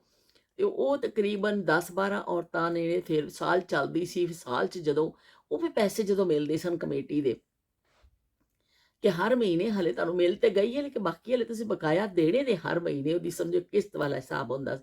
ਪਰ ਫਿਰ ਉਹਦੇ ਨਾਲ ਔਰਤਾਂ ਨੇ ਫਿਰ ਵੀ ਆਪਣੇ ਘਰਾਂ ਦੀਆਂ ਹੀ ਚੀਜ਼ਾਂ ਬਣਾਉਣੀਆਂ ਕਿ ਅਸੀਂ ਆਪਣੇ ਇਹ ਲੈ ਲਈਏ। ਕੋਈ ਕੋਈ ਚੀਜ਼ ਚਾਹੀਦੀ ਹੁੰਦੀ ਸੀ ਕਿਸੇ ਨੂੰ, ਮਤਲਬ ਕੋਈ ਆਪਣੀ ਜਿਹੜੀ ਘਰ ਦੇ ਇਸਤੇਮਾਲ ਦੀ ਕੋਈ ਵੀ ਚੀਜ਼, ਕੋਈ ਭਾਂਡਾ ਟੀਂਡਾ 'ਚ ਕੋਈ ਵੀ ਚੀਜ਼ ਚਾਹੀਦੀ ਹੁੰਦੀ ਸੀ, ਫਿਰ ਔਰਤਾਂ ਉਹ ਫਿਰ ਜਾਂ ਫਿਰ ਲੋਕ ਪਾਉਂਦੇ ਸਨ ਕਿ ਬੱਚੀਆਂ ਦੇ ਵਾਸਤੇ ਕੁਝ ਬਣਾ ਕੇ ਰੱਖਣਾ ਹੈ। ਲੇਕਿਨ ਬਹਰਹਾਲ ਕੋਈ ਨਾ ਕੋਈ ਜ਼ਰੂਰਤ ਉਹਦੇ ਨਾਲ ਪੂਰੀ ਕੀਤੀ ਜਾਂਦੀ ਸੀ। ਔਰ ਸ਼ਾਦੀ ਵਿਆਹ ਦੇ ਹਵਾਲੇ ਨਾਲ ਤਾਂ ਫਿਰ ਬੜੀ ਥੋੜੀ ਵੱਡੀ ਕਮੇਟੀ ਪਾ ਦਿੱਤੀ ਜਾਂਦੀ ਸੀ। ਔਰ ਅੱਜ ਵੀ ਮੇਰੇ ਖਿਆਲ ਕੁਝ ਜਗ੍ਹਾ ਤੇ ਪੈਂਦੀਆਂ ਹਨ, ਪਰ ਉਸ ਜ਼ਮਾਨੇ 'ਚ ਬੜੀ ਮਕਬੂਲ ਹੁੰਦੀ ਸੀ ਇਹ ਕਮੇਟੀ ਪਾਣਾ, ਕਿ ਬਈ ਪਾ ਦੇਣੀ ਕਿ ਚਲੋ ਬਈ ਬੱਚੀ ਦਾ ਕੁਝ ਬਣਾ ਕੇ ਰੱਖ ਲਾਂਗੇ, ਕੁਝ ਜ਼ੇਵਰ ਬਣਾ ਲਾਂਗੇ। ਅੱਜ ਕੱਲ੍ਹ ਤੇ ਕਮੇਟੀਆਂ, ਹੁਣ ਉਸ ਕਮੇਟੀਆਂ ਨਾਲ ਜ਼ੇਵਰ ਬਣਦਾ ਹੀ ਨਹੀਂ। ਉਸ ਜ਼ਮਾਨੇ 'ਚ ਤੇ ਜ਼ੇਵਰ ਸਸਤਾ ਸੀ, ਸੋਨਾ ਬਹੁਤ ਸਸਤਾ ਸੀ। ਥੋੜੀ ਬਹੁਤ ਸੇਵਿੰਗ ਕਰਕੇ ਚਲੋ ਫਿਰ ਉਹ ਜ਼ੇਵਰ, ਕੋਈ ਸੈੱਟ, ਕੋਈ ਚੀਜ਼ਾਂ ਇਸ ਤਰ੍ਹਾਂ ਮਾਵਾਂ ਬਣਾ ਲੈਂਦੀਆਂ ਸਨ। ਅੱਜ ਕੱਲ੍ਹ ਤੇ ਇੰਨਾ ਜ਼ਿਆਦਾ ਸੋਨੇ ਦਾ ਰੇਟ ਹੋ ਗਿਆ ਵੇ, ਇਹ ਵੀ ਕੰਨਾਂ ਦੇ ਧੂੰਏਂ ਨਿਕਲ ਜਾਂਦੇ ਨੇ ਕੀਮਤ ਸੁਣ ਕੇ। ਉਸ ਜ਼ਮਾਨੇ 'ਚ ਐਸਾ ਨਹੀਂ ਸੀ, ਥੋੜਾ ਥੋੜਾ ਕਰਕੇ ਮਾਵਾਂ ਬਣਾ ਲੈਂਦੀਆਂ ਸਨ। ਤੇ ਉਹ ਕਮੇਟੀ ਬੜੀ ਮਕਬੂਲ ਹੁੰਦੀ ਸੀ। ਕਮੇਟੀ ਫਿਰ ਜਦੋਂ ਪੈ ਜਾਣੀ ਨਾ, ਤੇ ਫਿਰ ਉਹ ਬਸ ਵੀ ਫਿਰ ਇੱਕ ਆਸ ਬੰਦ ਜਾਂਦੀ ਸੀ ਨਾਲ ਹੀ ਕਿ ਚਲੋ ਵੀ ਹੁਣ ਕਮੇਟੀ ਨਿਕਲੇਗੀ ਤੇ ਇਹ ਕੰਮ ਕਰਾਂਗੇ, ਕਮੇਟੀ ਨਿਕਲੇਗੀ ਤੇ ਇਹ ਕੰਮ ਕਰਾਂਗੇ, ਕਮੇਟੀ ਨਿਕਲੇਗੀ ਤੇ ਇਹ ਕੰਮ ਕਰਾਂਗੇ। ਇਸ ਤਰ੍ਹਾਂ ਫਿਰ ਕਮੇਟੀ ਦੇ ਨਾਲ ਹੁੰਦੀ ਸੀ। ਮੈਂ ਵੀ ਜਦੋਂ ਮੇਰੀ ਸ਼ਾਦੀ ਤੋਂ ਬਾਅਦ ਆਪਣਾ ਘਰ ਲਿਆ ਨਾ, ਅਸੀਂ ਪਹਿਲੇ ਮੈਂ ਸਰਕਾਰੀ ਇੱਕ ਕੁਆਟਰ ਸੀ ਉਹਦੇ ਵਿੱਚ ਗਈ, ਸਰਕਾਰੀ ਕੁਆਟਰ 'ਚ ਸ਼ਾਦੀ ਹੋ ਕੇ ਗਈ ਸਾਂ। ਉਹ ਗਵਰਨਮੈਂਟ ਕੁਆਟਰ ਸੀ, ਮੇਰੇ ਹਸਬੈਂਡ ਗਵਰਨਮੈਂਟ ਜੌਬ ਕਰਦੇ ਸਨ ਤੇ ਉਹ 2 ਕਮਰੇ ਦਾ ਇੱਕ ਕੁਆਟਰ ਸੀ। ਉਹਦੇ ਵਿੱਚ ਫਿਰ ਅਸੀਂ ਰਹਿੰਦੇ ਰਹੇ। ਵੱਡਾ ਸਾਰਾ ਦਾ ਵਿਹੜਾ ਸੀ ਤੇ 2 ਕਮਰੇ ਤੇ ਨਾਲ ਇੱਕ ਪਾਸੇ ਛੋਟਾ ਜਿਹਾ ਕਿਚਨ, ਬਾਥਰੂਮ, ਇਸ ਤਰ੍ਹਾਂ ਅਸੀਂ ਉਹਦੇ ਵਿੱਚ ਰਹਿੰਦੇ ਰਹੇ। ਫਿਰ ਉਸ ਤੋਂ ਬਾਅਦ ਅਸੀਂ ਫਿਰ ਆਪਣਾ ਘਰ ਖਰੀਦਿਆ। ਘਰ ਜਦੋਂ ਅਸੀਂ ਖਰੀਦਿਆ ਤੇ ਉਹਦੇ ਵਿੱਚ ਫਿਰ ਸਾਨੂੰ ਬੜਾ ਪੈਸੇ ਦੀ, ਸਰਮਾਏ ਦੀ ਜ਼ਰੂਰਤ ਸੀ। ਸਾਡੇ ਕੋਲ ਇੰਨੇ ਪੈਸੇ ਨਹੀਂ ਸਨ। ਲੇਕਿਨ ਉਹੀ ਫਿਰ ਕਿ ਜਦੋਂ ਸੋਨਾ ਜਿਹੜਾ ਹੁੰਦਾ, ਸੇਵਿੰਗ ਹੁੰਦੀ ਹੈ ਤੁਹਾਡੀ, ਕਿ ਤੁਹਾਡਾ ਸੋਨਾ ਜਿਹੜਾ ਕੰਮ ਆ ਜਾਂਦਾ ਵੇ। ਫਿਰ ਉਸ ਤਰ੍ਹਾਂ ਸੋਨਾ ਵਿੱਚ ਵੇਚਿਆ ਤੇ ਇਸ ਤਰ੍ਹਾਂ ਚੀਜ਼ਾਂ ਵੇਚ-ਵੂਚ ਕੇ ਤੇ ਫਿਰ ਅਸੀਂ ਉਹ ਘਰ ਜਿਹੜਾ ਨਾ ਲੈ ਲਿਆ। ਤੇ ਉਹ ਇੱਕ ਸੇਵਿੰਗ ਤਦੇ ਸੋਨਾ ਬੱਚੀ ਨੂੰ ਦਿੱਤਾ ਜਾਂਦਾ ਸੀ ਕਿ ਕਿਸੇ ਮੁਸ਼ਕਿਲ ਵਕਤ ਤੇ ਕੁਛ ਕਰਨਾ ਇਹਨੂੰ ਜ਼ਿੰਦਗੀ 'ਚ ਕੰਮ ਆਏਗਾ। ਔਰ ਵਾਕਈ ਚੀਜ਼ਾਂ ਕੰਮ ਆਉਂਦੀਆਂ ਨੇ ਕਿ ਅਸੀਂ ਵੀ ਜਦੋਂ ਘਰ ਲੈਣਾ ਸੀ, ਸਾਡੇ ਕੋਲ ਪੈਸਿਆਂ ਦੀ ਬੜੀ ਸ਼ਾਰਟੇਜ ਸੀ। ਬੜਾ ਘੱਟ ਪੈਸੇ ਸਨ ਕਿ ਅਸੀਂ, ਉਹ ਪੂਰੇ ਹੀ ਨਹੀਂ ਹੋ ਰਹੇ ਸਨ। ਫਿਰ ਉਹ ਜਿਹੜਾ ਨਾ ਸੋਨਾ ਅਸੀਂ ਵੇਚ ਦਿੱਤਾ। ਮੈਨੂੰ ਅੱਜ ਵੀ ਯਾਦ ਹੈ ਕਿ ਅੰਮਾ ਜੀ ਨੇ ਕਿਹਾ ਕਿ ਨਹੀਂ ਤੂੰ ਨਾ ਵੇਚ, ਕਿ ਸੋਨਾ, ਕਿ ਫਿਰ ਇੱਕ ਦਫਾ ਸੋਨਾ ਵਿਕ ਜਾਂਦਾ ਵੇ ਨਾ ਫਿਰ ਬਣਦਾ ਨਹੀਂ। ਬੜੀਆਂ ਔਰਤਾਂ ਦੀ ਇਹ ਮਿਸਾਲ ਹੁੰਦੀ ਸੀ ਕਿ ਇੱਕ ਵਾਰੀ ਸੋਨਾ ਵਿਕ ਜਾਏ ਨਾ ਫਿਰ ਨਹੀਂ ਬਣਦਾ। ਤੇ ਪਰ ਇਹ ਵੇ ਕਿ ਅਸੀਂ ਕਿਹਾ ਕਿ ਨਹੀਂ ਕੋਈ ਗੱਲ ਨਹੀਂ, ਅਸੀਂ ਆਪਣੇ ਘਰ ਵਿੱਚ ਤੇ ਬੈਠਾਂਗੇ ਨਾ, ਸੋਨਾ ਕਿਹੜਾ ਹਰ ਵੇਲੇ ਪਾ ਕੇ ਬੈਠਣਾ ਵੇ, ਲੇਕਿਨ ਘਰ ਵਿੱਚ ਤੇ ਰਹਿਣਾ ਹੈ ਨਾ। ਉਸ ਜ਼ਮਾਨੇ 'ਚ ਜਨੂੰਨ ਹੁੰਦਾ ਸੀ ਕਿ ਬਸ ਆਪਣਾ ਘਰ ਹੋ ਜਾਵੇ। ਉਹ ਫਿਰ ਇਸ ਤਰ੍ਹਾਂ ਹੀ, ਕਿਉਂਕਿ ਸਾਡੀਆਂ ਮਾਵਾਂ ਨੇ ਟ੍ਰੇਨਿੰਗ ਕੀਤੀ ਹੋਈ ਸੀ ਨਾ ਸਾਡੀ, ਤੇ ਅਸੀਂ ਵੀ ਫਿਰ ਆਪਣੀਆਂ ਕਈ ਖਵਾਹਿਸ਼ਾਂ ਦਬਾਈਆਂ, ਕਈ ਕੁਛ ਕੀਤਾ। ਇਸ ਤਰ੍ਹਾਂ ਫਿਰ ਇੱਕ ਘਰ ਲੈ ਲਿਆ। ਫਿਰ ਘਰ ਲਿਆ ਤੇ ਫਿਰ ਮੈਨੂੰ ਵੀ ਇਹੀ ਹੋ ਗਿਆ ਕਿ ਕਮੇਟੀ ਇੱਕ ਪਾ ਦੇਵਾਂ। ਇੰਨੀ ਥੋੜ੍ਹੀ ਤਨਖਾਹ ਹੁੰਦੀ ਸੀ, ਬਹੁਤ ਜ਼ਿਆਦਾ ਥੋੜ੍ਹੀ ਤਨਖਾਹ, ਉਹਦੇ ਵਿੱਚੋਂ ਵੀ ਫਿਰ ਥੋੜ੍ਹੇ ਥੋੜ੍ਹੇ ਪੈਸੇ ਬਚਾ ਕੇ ਕਮੇਟੀ ਪਾ ਦੇਣੀ। ਤੇ ਉਹ फिर कमेटी निकलनी, फिर एक चीज़ लई, फिर कमेटी निकली, दूसरी चीज़ लई। इस तरह कमेटी साड़ी ज़िंदगी च बड़ी अहम किरदार रहा। माँ बाप तो लैके बाद तक कि कमेटी मेरा पसंदीदा मशगला हुंदा सी कमेटी पाना। कि कमेटी पा दो ते चलो कुछ ना कुछ ते लै ही लवांगे ना ਉਹਦੇ ਨਾਲ। इस तरह फिर औरतां घरां ਦੀਆਂ चीज़ां फिर लैंदियां ਹੁੰਦੀਆਂ ਸਨ कमेटी ਦੇ ਨਾਲ। ਅੱਜ ਕੱਲ੍ਹ ਮੈਂ ਕਦੀ ਵੀ ਨਹੀਂ ਦੇਖਿਆ ਆਪਣੇ ਇਰਦ ਗਿਰਦ ਪੈਂਦੀ ਹੋਏਗੀ ਹਲੇ ਵੀ ਕਮੇਟੀ, ਪਰ ਹੁਣ ਮੇਰੇ ਜਾਣ ਪਛਾਣ ਵਾਲਿਆਂ ਚੋਂ ਜਾਂ ਕਦੀ ਜਿਵੇਂ ਅਸੀਂ ਜਾਣਦੇ ਹਾਂ ਪਾਕਿਸਤਾਨ ਜ਼ਿਕਰ ਨਹੀਂ ਆਇਆ ਕਦੀ ਕਮੇਟੀ ਦਾ। ਉਸ ਜ਼ਮਾਨੇ 'ਚ ਕਮੇਟੀ ਬੜਾ ਸਪੈਸ਼ਲ ਆਈਟਮ ਹੁੰਦਾ ਸੀ, ਬਈ ਕਮੇਟੀ ਪਾ ਲਓ, ਜਿਹੜਾ ਵੀ ਕੰਮ ਕਰਨਾ ਵੇ ਤੇ ਕਮੇਟੀ ਪਾ ਲਵੋ। ਇਸ ਦਾ ਕਹਿਣ ਦਾ ਮਕਸਦ ਹੈ ਵੀ ਕਿ ਲੋਕਾਂ ਕੋਲ ਅਲਲ ਥਲਲ ਪੈਸਾ ਨਹੀਂ ਹੁੰਦਾ ਸੀ, ਕਿ ਮਹਿਦੂਦ ਪੈਸੇ ਵਿੱਚ ਹੀ ਲੋਕ ਆਪਣੀਆਂ ਖਵਾਹਿਸ਼ਾਂ ਨੂੰ, ਆਪਣੀ ਚੀਜ਼ਾਂ ਨੂੰ ਪੂਰਾ ਕਰਦੇ ਸਨ। ਔਰ ਸਭ ਤੋਂ ਬੜੀ ਉਹਨਾਂ ਜ਼ਮਾਨਿਆਂ ਦੀ ਸੁਥਰੀ ਗੱਲ ਐ ਸੀ ਕਿ ਜਿਹਦੇ ਕੋਲ ਅਲਲ ਥਲਲ ਪੈਸਾ ਹੁੰਦਾ ਸੀ ਨਾ, ਉਹਨੂੰ ਅੱਛਾ ਨਹੀਂ ਸਮਝਿਆ ਜਾਂਦਾ ਸੀ ਕਿ ਵੀ ਇਹਦੇ ਕੋਲ ਇੰਨਾ ਪੈਸਾ ਕਿੱਥੋਂ ਇੱਕਦਮ ਆ ਗਿਆ ਵੇ। ਉਹ ਥੋੜਾ ਜਿਹਾ ਉਹ ਬੰਦਾ ਮਸ਼ਕੂਕ ਕਹਿਲਾਂਦਾ ਸੀ, ਜਾਂ ਥੋੜਾ ਜਿਹਾ ਲੋਕ ਸੋਚਦੇ ਸਨ ਕਿ ਵੀ ਇੰਨਾ ਪੈਸਾ ਕਿੱਥੋਂ ਆ ਰਿਹਾ। ਅਗਰ ਕਿਸੇ ਦੀ ਐਸੀ ਜੌਬ ਏ, ਇੱਕ ਨਾਰਮਲ ਜੌਬ ਏ, ਉਸ ਮੁਹੱਲੇ 'ਚ ਹੋਰ ਲੋਕ ਵੀ ਰਹਿ ਰਹੇ ਨੇ, ਪਰ ਉਹਦਾ ਰਹਿਣ ਸਹਿਣ ਅਲੱਗ ਏ, ਤੇ ਉਹ ਫਿਰ ਐਸੇ ਲੋਕਾਂ ਨੂੰ ਫਿਰ ਥੋੜਾ ਜਿਹਾ ਦੇਖਿਆ ਸੋਚਿਆ ਜਾਂਦਾ ਸੀ ਲੋਕ। ਅੱਜ ਕੱਲ੍ਹ ਤੇ ਬਸ ਗਲਤ ਜ਼ਰਾਏ ਤੋਂ ਪੈਸਾ ਆ ਰਿਹਾ ਵੇ, ਜਿੱਥੋਂ ਮਰਜ਼ੀ ਆ ਰਿਹਾ, ਬਸ ਪੈਸਾ ਵੇ। ਉਹ ਬੜੀ ਗਾੜੀ ਵੀ ਲੈ ਰਿਹਾ, ਉਹ ਬੜੇ ਬੰਗਲੇ 'ਚ ਵੀ 3-3 ਕਰੋੜ ਦੇ ਬੰਗਲੇ 'ਚ ਵੀ ਰਹਿ ਰਿਹਾ, ਉਹਨੇ ਗੱਡੀ ਵੀ ਕਰੋੜਾਂ ਦੀ ਰੱਖੀ ਹੈ, ਉਹ ਨੌਕਰ ਚਾਕਰ ਵੀ ਰਹੇ। ਲੇਕਿਨ ਕੋਈ ਇਹ ਨਹੀਂ ਪੁੱਛੇਗਾ ਕਿ ਭਾਈ ਤੇਰੀ ਪੋਸਟ ਤੇ ਇੰਨੀ ਛੋਟੀ ਜਾਈਏ, ਤੂੰ ਇੰਨੇ ਕਿੱਥੋਂ ਅਫੋਰਡ ਕਰ ਰਿਹਾ। ਪਰ ਇਹ ਵੀ ਕਿ ਜ਼ਿੰਦਗੀ ਦਾ ਹੁਣ ਹਿੱਸਾ ਬਣ ਗਈਆਂ ਨੇ ਚੀਜ਼ਾਂ। ਉਸ ਜ਼ਮਾਨੇ 'ਚ ਐਸਾ ਨਹੀਂ ਸੀ। ਲੋਕ ਕਨਾਤ ਪਸੰਦ ਸਨ, ਔਰ ਰਿਜ਼ਕ ਹਲਾਲ ਜਿਹੜਾ ਹੁੰਦਾ ਸੀ ਨਾ, ਉਹ ਹੀ ਅਵਲੀਨ ਤਰਜੀਹ ਹੁੰਦੀ ਸੀ ਕਿ ਵੀ ਥੋੜਾ ਖਾ ਲਓ, ਹਲਾਲ ਖਾ ਲਓ, ਤੇ ਰਿਜ਼ਕ ਹਲਾਲ ਖਾ ਲਓ।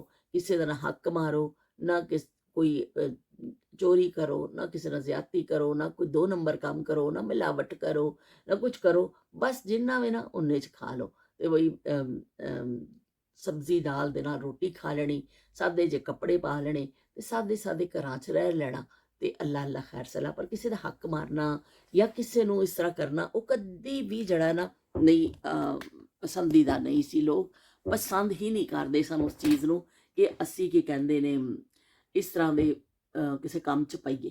ਅੱਜ ਕੱਲ੍ਹ ਤੁਸੀਂ ਦੇਖੋ ਹਰ ਤਰਫ ਜਿਹੜਾ ਵੇ ਨਾ 2 ਨੰਬਰੀ ਨਜ਼ਰ ਆ ਰਹੀ ਹੈ। ਦੁੱਧ ਵਿੱਚ ਮਿਲਾਵਟਾਂ ਹੋ ਰਹੀਆਂ ਨੇ, ਤੇ ਇਸ ਚੀਜ਼ 'ਚ ਮਿਲਾਵਟ, ਦਾਲਾਂ 'ਚ, ਮਿਰਚਾਂ 'ਚ, ਕਿਹੜੀ ਚੀਜ਼ 'ਚ ਮਿਲਾਵਟ ਨਹੀਂ, ਉਹ ਕੌਣ ਲੋਕ ਕਰ ਰਹੇ ਨੇ? ਉਹ ਸਾਡੇ ਵਰਗੇ ਹੀ ਲੋਕ ਕਰ ਰਹੇ ਨੇ ਨਾ, ਜਿਹੜੇ ਇਨਸਾਨ ਨੇ, ਉਹ ਇਨਸਾਨਾਂ ਨੂੰ ਨੁਕਸਾਨ ਪਹੁੰਚਾ ਰਹੇ ਨੇ। ਔਰ ਮਕਸਦ ਕੀ ਹੈ? ਪੈਸਾ। ਦਵਾਈਆਂ ਤੱਕ ਜਾਲੀ ਜਿਹੜੀਆਂ ਬਣ ਰਹੀਆਂ ਨੇ, ਜਾਲੀ ਦਵਾਈਆਂ ਜਿਹੜੀਆਂ ਉਹ ਬਣ ਰਹੀਆਂ ਨੇ, ਔਰ ਫਿਰ ਉਹਨੂੰ ਕੋਈ ਉਹ ਨਹੀਂ ਹੈ ਕਿ ਫਖਰ ਦੇ ਨਾਲ ਲੋਕ ਰਹਿ ਰਹੇ ਨੇ ਮਾਸ਼ਰਿਆਂ ਵਿੱਚ, ਔਰ ਕੋਈ ਉਹਨਾਂ ਨੂੰ ਪੁੱਛਣ ਵਾਲਾ ਨਹੀਂ। ਉਹ ਜ਼ਮਾਨੇ ਬੜੇ ਸਾਦੇ ਜ਼ਮਾਨੇ ਸਨ ਕਿ ਸਾਡੇ ਅੱਬੂ ਕੋਲ ਤਾਂ ਕੋਈ ਸਾਈਕਲ ਵੀ ਨਹੀਂ ਹੁੰਦੀ ਸੀ ਕਿ ਇੱਕ ਸਾਈਕਲ ਹੀ ਹੋਵੇ। ਸਾਡੇ ਮੁਹੱਲੇ 'ਚ ਮੇਰਾ ਖਿਆਲ ਕਿਸੇ ਕੋਲ ਵੀ ਸਾਈਕਲ ਵੀ ਨਹੀਂ ਸੀ, ਲੋਕ ਪੈਦਲ ਹੀ ਚੱਲਦੇ ਹੁੰਦੇ ਸਨ। ਗਾੜੀ ਤਾਂ ਬਹੁਤ ਦੂਰ ਦੀ ਗੱਲ ਹੈ, ਸਾਈਕਲ ਵੀ ਕਿਸੇ ਕੋਲ ਨਹੀਂ ਹੁੰਦੀ ਸੀ। ਬਹੁਤ ਅਰਸੇ ਬਾਅਦ ਮੇਰੇ ਸਾਹਮਣੇ ਫੁੱਫਾ ਜੀ ਰਹਿੰਦੇ ਨੇ, ਉਹਨਾਂ ਨੇ ਫਿਰ ਸਾਈਕਲ ਖਰੀਦੀ ਸੀ, ਤੇ ਸਾਰੇ ਮੁਹੱਲੇ 'ਚ ਮਸ਼ਹੂਰ ਹੋ ਗਿਆ ਸੀ ਕਿ ਵਾਹ ਜੀ ਭਾਜੀ ਨੇ ਸਾਈਕਲ ਲੈ ਲਈਏ। ਤੇ ਉਹ ਖਾਲੂ ਜੀ, ਅਸੀਂ ਉਹਨਾਂ ਨੂੰ ਖਾਲੂ ਜੀ ਕਹਿੰਦੇ ਹੁੰਦੇ ਸਾਂ, ਅੱਲਾ ਜੰਨਤ ਨਸੀਬ ਕਰੇ ਉਹਨਾਂ ਨੂੰ। ਉਹ ਫਿਰ ਸਾਈਕਲ ਤੇ ਜਾਂਦੇ ਹੁੰਦੇ ਸਨ ਆਪਣਾ ਥੈਲਾ ਲੈ ਕੇ ਸਬਜ਼ੀ ਭਾਜੀ ਲੈਣ ਵਾਸਤੇ। ਵਰਨਾ ਸਾਡੇ ਮੁਹੱਲੇ 'ਚ ਤੇ ਜਦੋਂ ਛੋਟੇ ਹੁੰਦੇ ਸਾਂ, ਕਿਸੇ ਕੋਲ ਸਾਈਕਲ ਵੀ ਨਹੀਂ ਹੁੰਦੀ ਸੀ। ਲੋਕਾਂ ਦੀ ਇੰਨੀਆਂ ਖਵਾਹਿਸ਼ਾਂ ਤਾਂ ਨਹੀਂ ਸਨ, ਲੋਕ ਆਪਣੀਆਂ ਖਵਾਹਿਸ਼ਾਂ ਨੂੰ ਲਗਾਮ ਦੇਣਾ ਜਾਣਦੇ ਸਨ। ਤੇ ਇਸ ਤਰ੍ਹਾਂ ਫਿਰ ਆਹਿਸਤਾ ਆਹਿਸਤਾ ਜਿਹੜਾ ਨਾ ਵਕਤ ਗੁਜ਼ਰਦਾ ਜਾਂਦਾ ਵੇ, ਤੇ ਉਹ ਯਾਦਾਂ ਜਿਹੜੀਆਂ ਨੇ ਉਹ ਕੀਮਤੀ ਇਸੇ ਲਈ ਕੀਮਤੀ ਹੋ ਜਾਂਦੀਆਂ ਨੇ ਕਿ ਉਹ ਜ਼ਮਾਨੇ ਬੜੇ ਚੰਗੇ ਸਨ। ਉਹ ਮਾਂ ਬਾਪ ਦੇ ਘਰ ਦਾ ਵਕਤ, ਕਿ ਜਦੋਂ ਕਿ ਕਹਿੰਦੇ ਨੇ ਰੁੱਖੀ ਸੁੱਕੀ ਖਾ ਕੇ ਅਸੀਂ ਵੀ ਖੁਸ਼ ਹੋ ਜਾਂਦੇ ਸਾਂ। ਗਰਮੀਆਂ ਆਉਣੀਆਂ ਤੇ ਮੱਛਰਦਾਨੀਆਂ 'ਚ ਸੌਂ ਜਾਣਾ, ਤੇ ਕਿ ਮੱਛਰ ਨਾ ਅੰਦਰ ਵੜ ਆਵੇ, ਤੇ ਰਜ਼ਾਈਆਂ ਆਉਣੀਆਂ ਤੇ ਰਜ਼ਾਈਆਂ ਮੂੰਹ ਤੱਕ ਲੈ ਕੇ ਸੌਂ ਜਾਣਾ। ਤੇ ਕੀ ਕਹਿੰਦੇ ਨੇ ਸਰਦੀ ਲੱਗਦੀ ਹੁੰਦੀ ਸੀ, ਤੇ ਕੋਈ ਚੋਰੀ ਚਕਾਰੀ ਦਾ ਡਰ ਨਹੀਂ ਹੁੰਦਾ ਸੀ। ਸਾਡੇ ਅੱਬੂ ਇੱਕ ਹੌਕੀ ਰੱਖ ਕੇ ਨਾ, ਹੌਕੀ ਸਰਾਣੇ ਸੌਂਦੇ ਹੁੰਦੇ ਸਨ, ਤੇ ਅਸੀਂ ਹਮੇਸ਼ਾ ਅੱਬੂ ਨੂੰ ਕਹਿਣਾ, ਅੱਬੂ ਜੀ ਹੌਕੀ ਤੁਸੀਂ ਡਾਲ ਕਿਉਂ ਰੱਖਦੇ ਹੋ ਸੌਣ ਲਈ?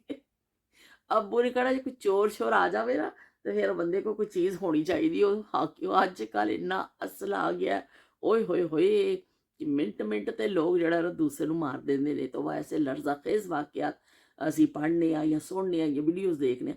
ਉਸ ਜ਼ਮਾਨੇ 'ਚ ਲੋਕ ਬਹੁਤਾ ਇੱਕ ਡਾਂਗ ਸੋਟਾ ਕੋਲ ਰੱਖ ਲੈਂਦੇ ਹੁੰਦੇ ਸਨ ਕਿਉਂਕਿ ਚਲੋ ਕੋਈ ਲੜ ਵੀ ਪਿਆ, ਉਹਨੂੰ ਡਾਂਗ ਮਾਰਤੀ, ਥੋੜ੍ਹਾ ਬਹੁਤ ਸੱਟ ਸੁੱਟ ਵੱਜ ਗਏ, ਕੋਈ ਸਿਰ ਸੁੱਟ ਥੋੜ੍ਹਾ ਜਿਹਾ ਖੁੱਲ੍ਹ ਗਿਆ, ਚਲੋ ਅੱਲਾ ਅੱਲਾ ਖੈਰ ਸੱਲਾ। ਹੁਣ ਅੱਜ ਕੱਲ੍ਹ ਤੇ ਉਹ ਚੀਜ਼ਾਂ ਹੀ ਨਹੀਂ ਨੇ। ਉਹ ਵੀ ਚੋਰ ਵਾਸਤੇ ਰੱਖੀ ਜਾਂਦੀ ਸੀ ਕਦੀ।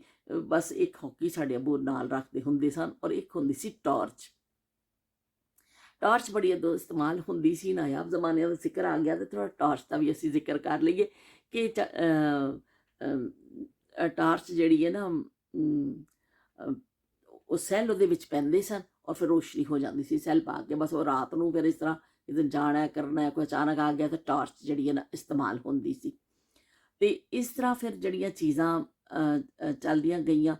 ਜਿਹੜਾ ਟਾਰਚ ਵਿੱਚ ਵੱਡੇ ਵੱਡੇ ਸੈੱਲ ਪੈਂਦੇ ਸਨ, ਇੰਨੇ ਵੱਡੇ ਵੱਡੇ ਸੈੱਲ ਹੁੰਦੇ ਸਨ, ਉਹ ਹਰ ਘਰ ਵਿੱਚ ਹੁੰਦੀ ਸੀ। ਕਿਸੇ ਨੇ ਜ਼ਮੀਨਾਂ 'ਤੇ ਜਾਣਾ ਵੇ, ਕਿਸੇ ਨੇ ਬਾਹਰ ਨਿਕਲਣਾ ਵੇ, ਅਸੀਂ ਖਾਲਾ ਵੱਲ ਵੀ ਜਾਂਦੇ ਹੁੰਦੇ ਸਾਂ, ਟਾਰਚ ਲਾਜ਼ਮੀ ਆਈਟਮ ਹੁੰਦਾ ਸੀ ਕਿ ਬਈ ਨਾਲ ਰੱਖੋ, ਕਿਤੇ ਲਾਈਟ ਲੂਈਟ ਨਾ ਹੋਵੇ, ਹਨੇਰਾ ਹੋਵੇ, ਟਾਰਚ ਨਾਲ ਰੋਸ਼ਨੀ ਕਰ ਲਈ ਜਾਂਦੀ ਸੀ। ਉਹ ਮੰਜੀ ਦੇ ਸਰਾਣੇ ਜ਼ਰੂਰ ਲੋਕ ਰੱਖਦੇ ਸਨ ਕਿ ਰਾਤ ਦੇ ਟਾਈਮ।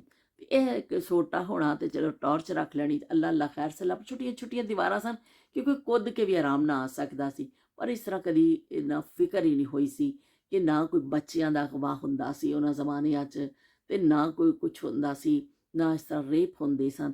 ਇੰਡੀਆ ਵਿੱਚ ਉਹ ਬੱਚੀ ਦੇ ਨਾਲ, ਜੇ ਡਾਕਟਰ ਬੱਚੀ ਦੇ ਨਾਲ ਜਿਹੜਾ ਵਾਕਿਆ ਹੋਇਆ ਵੇ, ਕਿੰਨਾ ਲਰਜ਼ਾ ਖੇਜ਼ ਵਾਕਿਆ, ਔਰ ਇਸ ਤਰ੍ਹਾਂ ਆਏ ਦਿਨ ਵਾਕਿਆਤ ਹੁੰਦੇ ਰਹਿੰਦੇ ਨੇ। ਪਰ ਉਸ ਜ਼ਮਾਨੇ ਵਿੱਚ ਅਸੀਂ ਕਦੀ ਕੋਈ ਐਸਾ ਵਾਕਿਆ ਨਹੀਂ ਸੁਣਿਆ ਸੀ ਕਿ ਕਦੀ ਅਸੀਂ ਸੁਣਿਆ ਹੋਵੇ, ਸਾਡੇ ਹਾਫਜ਼ਿਆਂ ਵਿੱਚ ਕੋਈ ਐਸੀ ਚੀਜ਼ ਹੋਵੇ ਕਿ ਬਈ ਕਦੀ ਇਸ ਤਰ੍ਹਾਂ ਕੋਈ ਬੱਚੀ ਦੇ ਨਾਲ ਕੋਈ ਐਸਾ ਰੇਪ ਹੋਇਆ ਹੋਵੇ। ਹਾਲਾਂਕਿ ਜ਼ਮਾਨੇ ਐਸੇ ਸਾਦੇ ਕਿ ਮੈਨੂੰ ਸਮਝ ਨਹੀਂ ਆਉਂਦੀ ਕਿ ਹੁਣ ਇਹ ਵਾਕਿਆਤ ਕਿਉਂ ਮੜ ਗਏ ਨੇ। ਅਤੇ ਇਸ ਤਰ੍ਹਾਂ ਨਾ ਕਦੀ ਕੋਈ ਕਤਲ ਗਾਰਤਗਰੀ ਹੁੰਦੀ ਸੀ। ਕਦੀ ਕਦੀ ਅਸੀਂ ਵਿਹੜੇ 'ਚ ਬੈਠੇ ਹੋਣਾ ਅਤੇ ਸਾਡੀ ਅੰਮੀ ਨੇ ਅਸਮਾਨ ਦੇਖਣਾ ਨਾ, ਅੰਮੀ ਨੇ ਕਹਿਣਾ ਅੱਜ ਕਿਤੇ ਕੋਈ ਕਤਲ ਹੋ ਗਿਆ ਬੰਦਾ। ਅਸੀਂ ਇੰਨਾ ਹੈਰਾਨ ਹੋਣਾ, ਅਸੀਂ ਕਹਿਣਾ ਅੰਮੀ ਤੁਹਾਨੂੰ ਕਿਸ ਤਰ੍ਹਾਂ ਪਤਾ ਚੱਲਿਆ ਕਿ ਕੋਈ ਬੰਦਾ ਕਤਲ ਹੋ ਗਿਆ। ਅੰਮੀ ਨੇ ਕਹਿਣਾ ਅਸਮਾਨ ਜਿਹੜਾ ਲਾਲ ਹੈ, ਅਤੇ ਕਹਿੰਦਾ ਅਸਮਾਨ ਵੀ ਰੋਣ ਲੱਗ ਪੈਂਦਾ ਜਦੋਂ ਕੋਈ ਬੰਦਾ ਕਤਲ ਹੁੰਦਾ ਵੇ, ਅਤੇ ਅਸਮਾਨ ਰੋਣ ਲੱਗ ਪੈਂਦਾ ਵੇ। ਅਤੇ ਉਹ ਪੁਰਾਣੇ ਲੋਕਾਂ ਦੀਆਂ ਵਿਚਾਰਿਆਂ ਦੀਆਂ ਸਿੱਧੀਆਂ ਗੱਲਾਂ, ਅਤੇ ਕਹਿਣਾ ਅੱਜ ਕੋਈ ਕਤਲ ਹੋ ਗਿਆ, ਦੇਖੋ ਅਸਮਾਨ ਕਿੰਨਾ ਲਾਲ ਹੈ। ਅਤੇ ਹੁਣ ਤਾਂ ਇੰਨੇ ਇਨਸਾਨ ਕਤਲ ਹੋ ਰਹੇ ਨੇ ਦੁਨੀਆ 'ਚ, ਇੰਨੇ ਇਨਸਾਨ ਰੋਜ਼ਾਨਾ ਦੇ ਹਿਸਾਬ ਨਾਲ ਕਤਲ ਹੋ ਰਹੇ ਨੇ, ਪਰ ਅਸਮਾਨ ਵੀ ਲਾਲ ਨਹੀਂ ਹੁੰਦਾ। ਕਿਉਂਕਿ ਇਨਸਾਨ ਜਿਹੜਾ ਵੇ, ਸਭ ਤੋਂ ਬੜਾ ਜਿਹੜਾ ਦੁਸ਼ਮਣ ਹੈ ਨਾ ਇਨਸਾਨ ਦਾ, ਉਹ ਇਨਸਾਨ ਹੀ, ਕੋਈ ਹੋਰ ਦੁਸ਼ਮਣ ਨਹੀਂ ਹੈ। ਉਹ ਹੋਰ ਮਖਲੂਕ ਆ ਕੇ ਨਹੀਂ ਮਾਰ ਰਹੀ, ਇਨਸਾਨ ਹੀ ਇਨਸਾਨ ਦਾ ਸਭ ਤੋਂ ਬੜਾ ਦੁਸ਼ਮਣ ਬਣ ਗਿਆ। ਇਨਸਾਨ ਹੀ ਇਨਸਾਨ ਨੂੰ ਬਚਾਉਣ ਵਾਲਾ ਵੀ। ਅਗਰ ਬਾਜ਼ ਲੋਕ ਐਸਾ ਕੋਈ ਖੁਦਕੁਸ਼ੀ ਕਰ ਰਹੇ ਹੁੰਦੇ ਨੇ, ਜਾਂ ਕਿਤੇ ਹੁੰਦੇ ਨੇ ਲੋਕ ਉਹਨਾਂ ਨੂੰ ਬਚਾਉਂਦੇ ਨੇ, ਜਾਂ ਡੁੱਬ ਰਹੇ ਨੇ ਲੋਕ ਉਹਨੂੰ ਬਚਾਉਂਦੇ ਨੇ, ਉਹ ਕੁਛ ਲੋਕ ਐਸੇ ਨੇ ਕਿ ਉਹ ਜੇ ਇਨਸਾਨ ਹੀ ਇਨਸਾਨ ਨੂੰ ਮਾਰ ਰਿਹਾ। ਹਰ ਤਰ੍ਹਾਂ ਦੇ ਲੋਕ ਨੇ। ਪਰ ਹੁਣ ਜਿਹੜਾ ਜ਼ਮਾਨਾ ਜਿਹੜਾ ਆ ਗਿਆ ਨਾ, ਬੜਾ ਖਤਰਨਾਕ ਜ਼ਮਾਨਾ ਆ ਗਿਆ ਵੇ ਕਿ ਹੁਣ ਉਸ ਤਰ੍ਹਾਂ ਦੇ ਜ਼ਮਾਨੇ ਨਹੀਂ ਰਹੇ ਨੇ ਕਿ ਜਿਹੜੇ ਨਾਯਾਬ ਜ਼ਮਾਨੇ ਸਨ, ਜਿੱਥੇ ਮਰਜ਼ੀ ਬਹਿ ਜਾਓ, ਜਿੱਥੇ ਮਰਜ਼ੀ ਗਲੀ 'ਚ ਲੋਕ ਬੈਠੇ ਨੇ, ਔਰਤਾਂ ਬੈਠੀਆਂ ਨੇ, ਬੱਚੇ ਜਾ ਰਹੇ ਨੇ, ਪੈਦਲ ਲੋਕ ਚਲੇ ਜਾਂਦੇ ਸਨ, ਬਾਜ਼ਾਰਾਂ 'ਚ ਚਲੇ ਗਏ। ਹੁਣ ਉਹ ਜ਼ਮਾਨੇ ਨਹੀਂ ਰਹੇ ਨੇ। ਹੁਣ ਬੜਾ ਡਰ ਖੌਫ ਦਾ ਜ਼ਮਾਨਾ ਆ ਗਿਆ।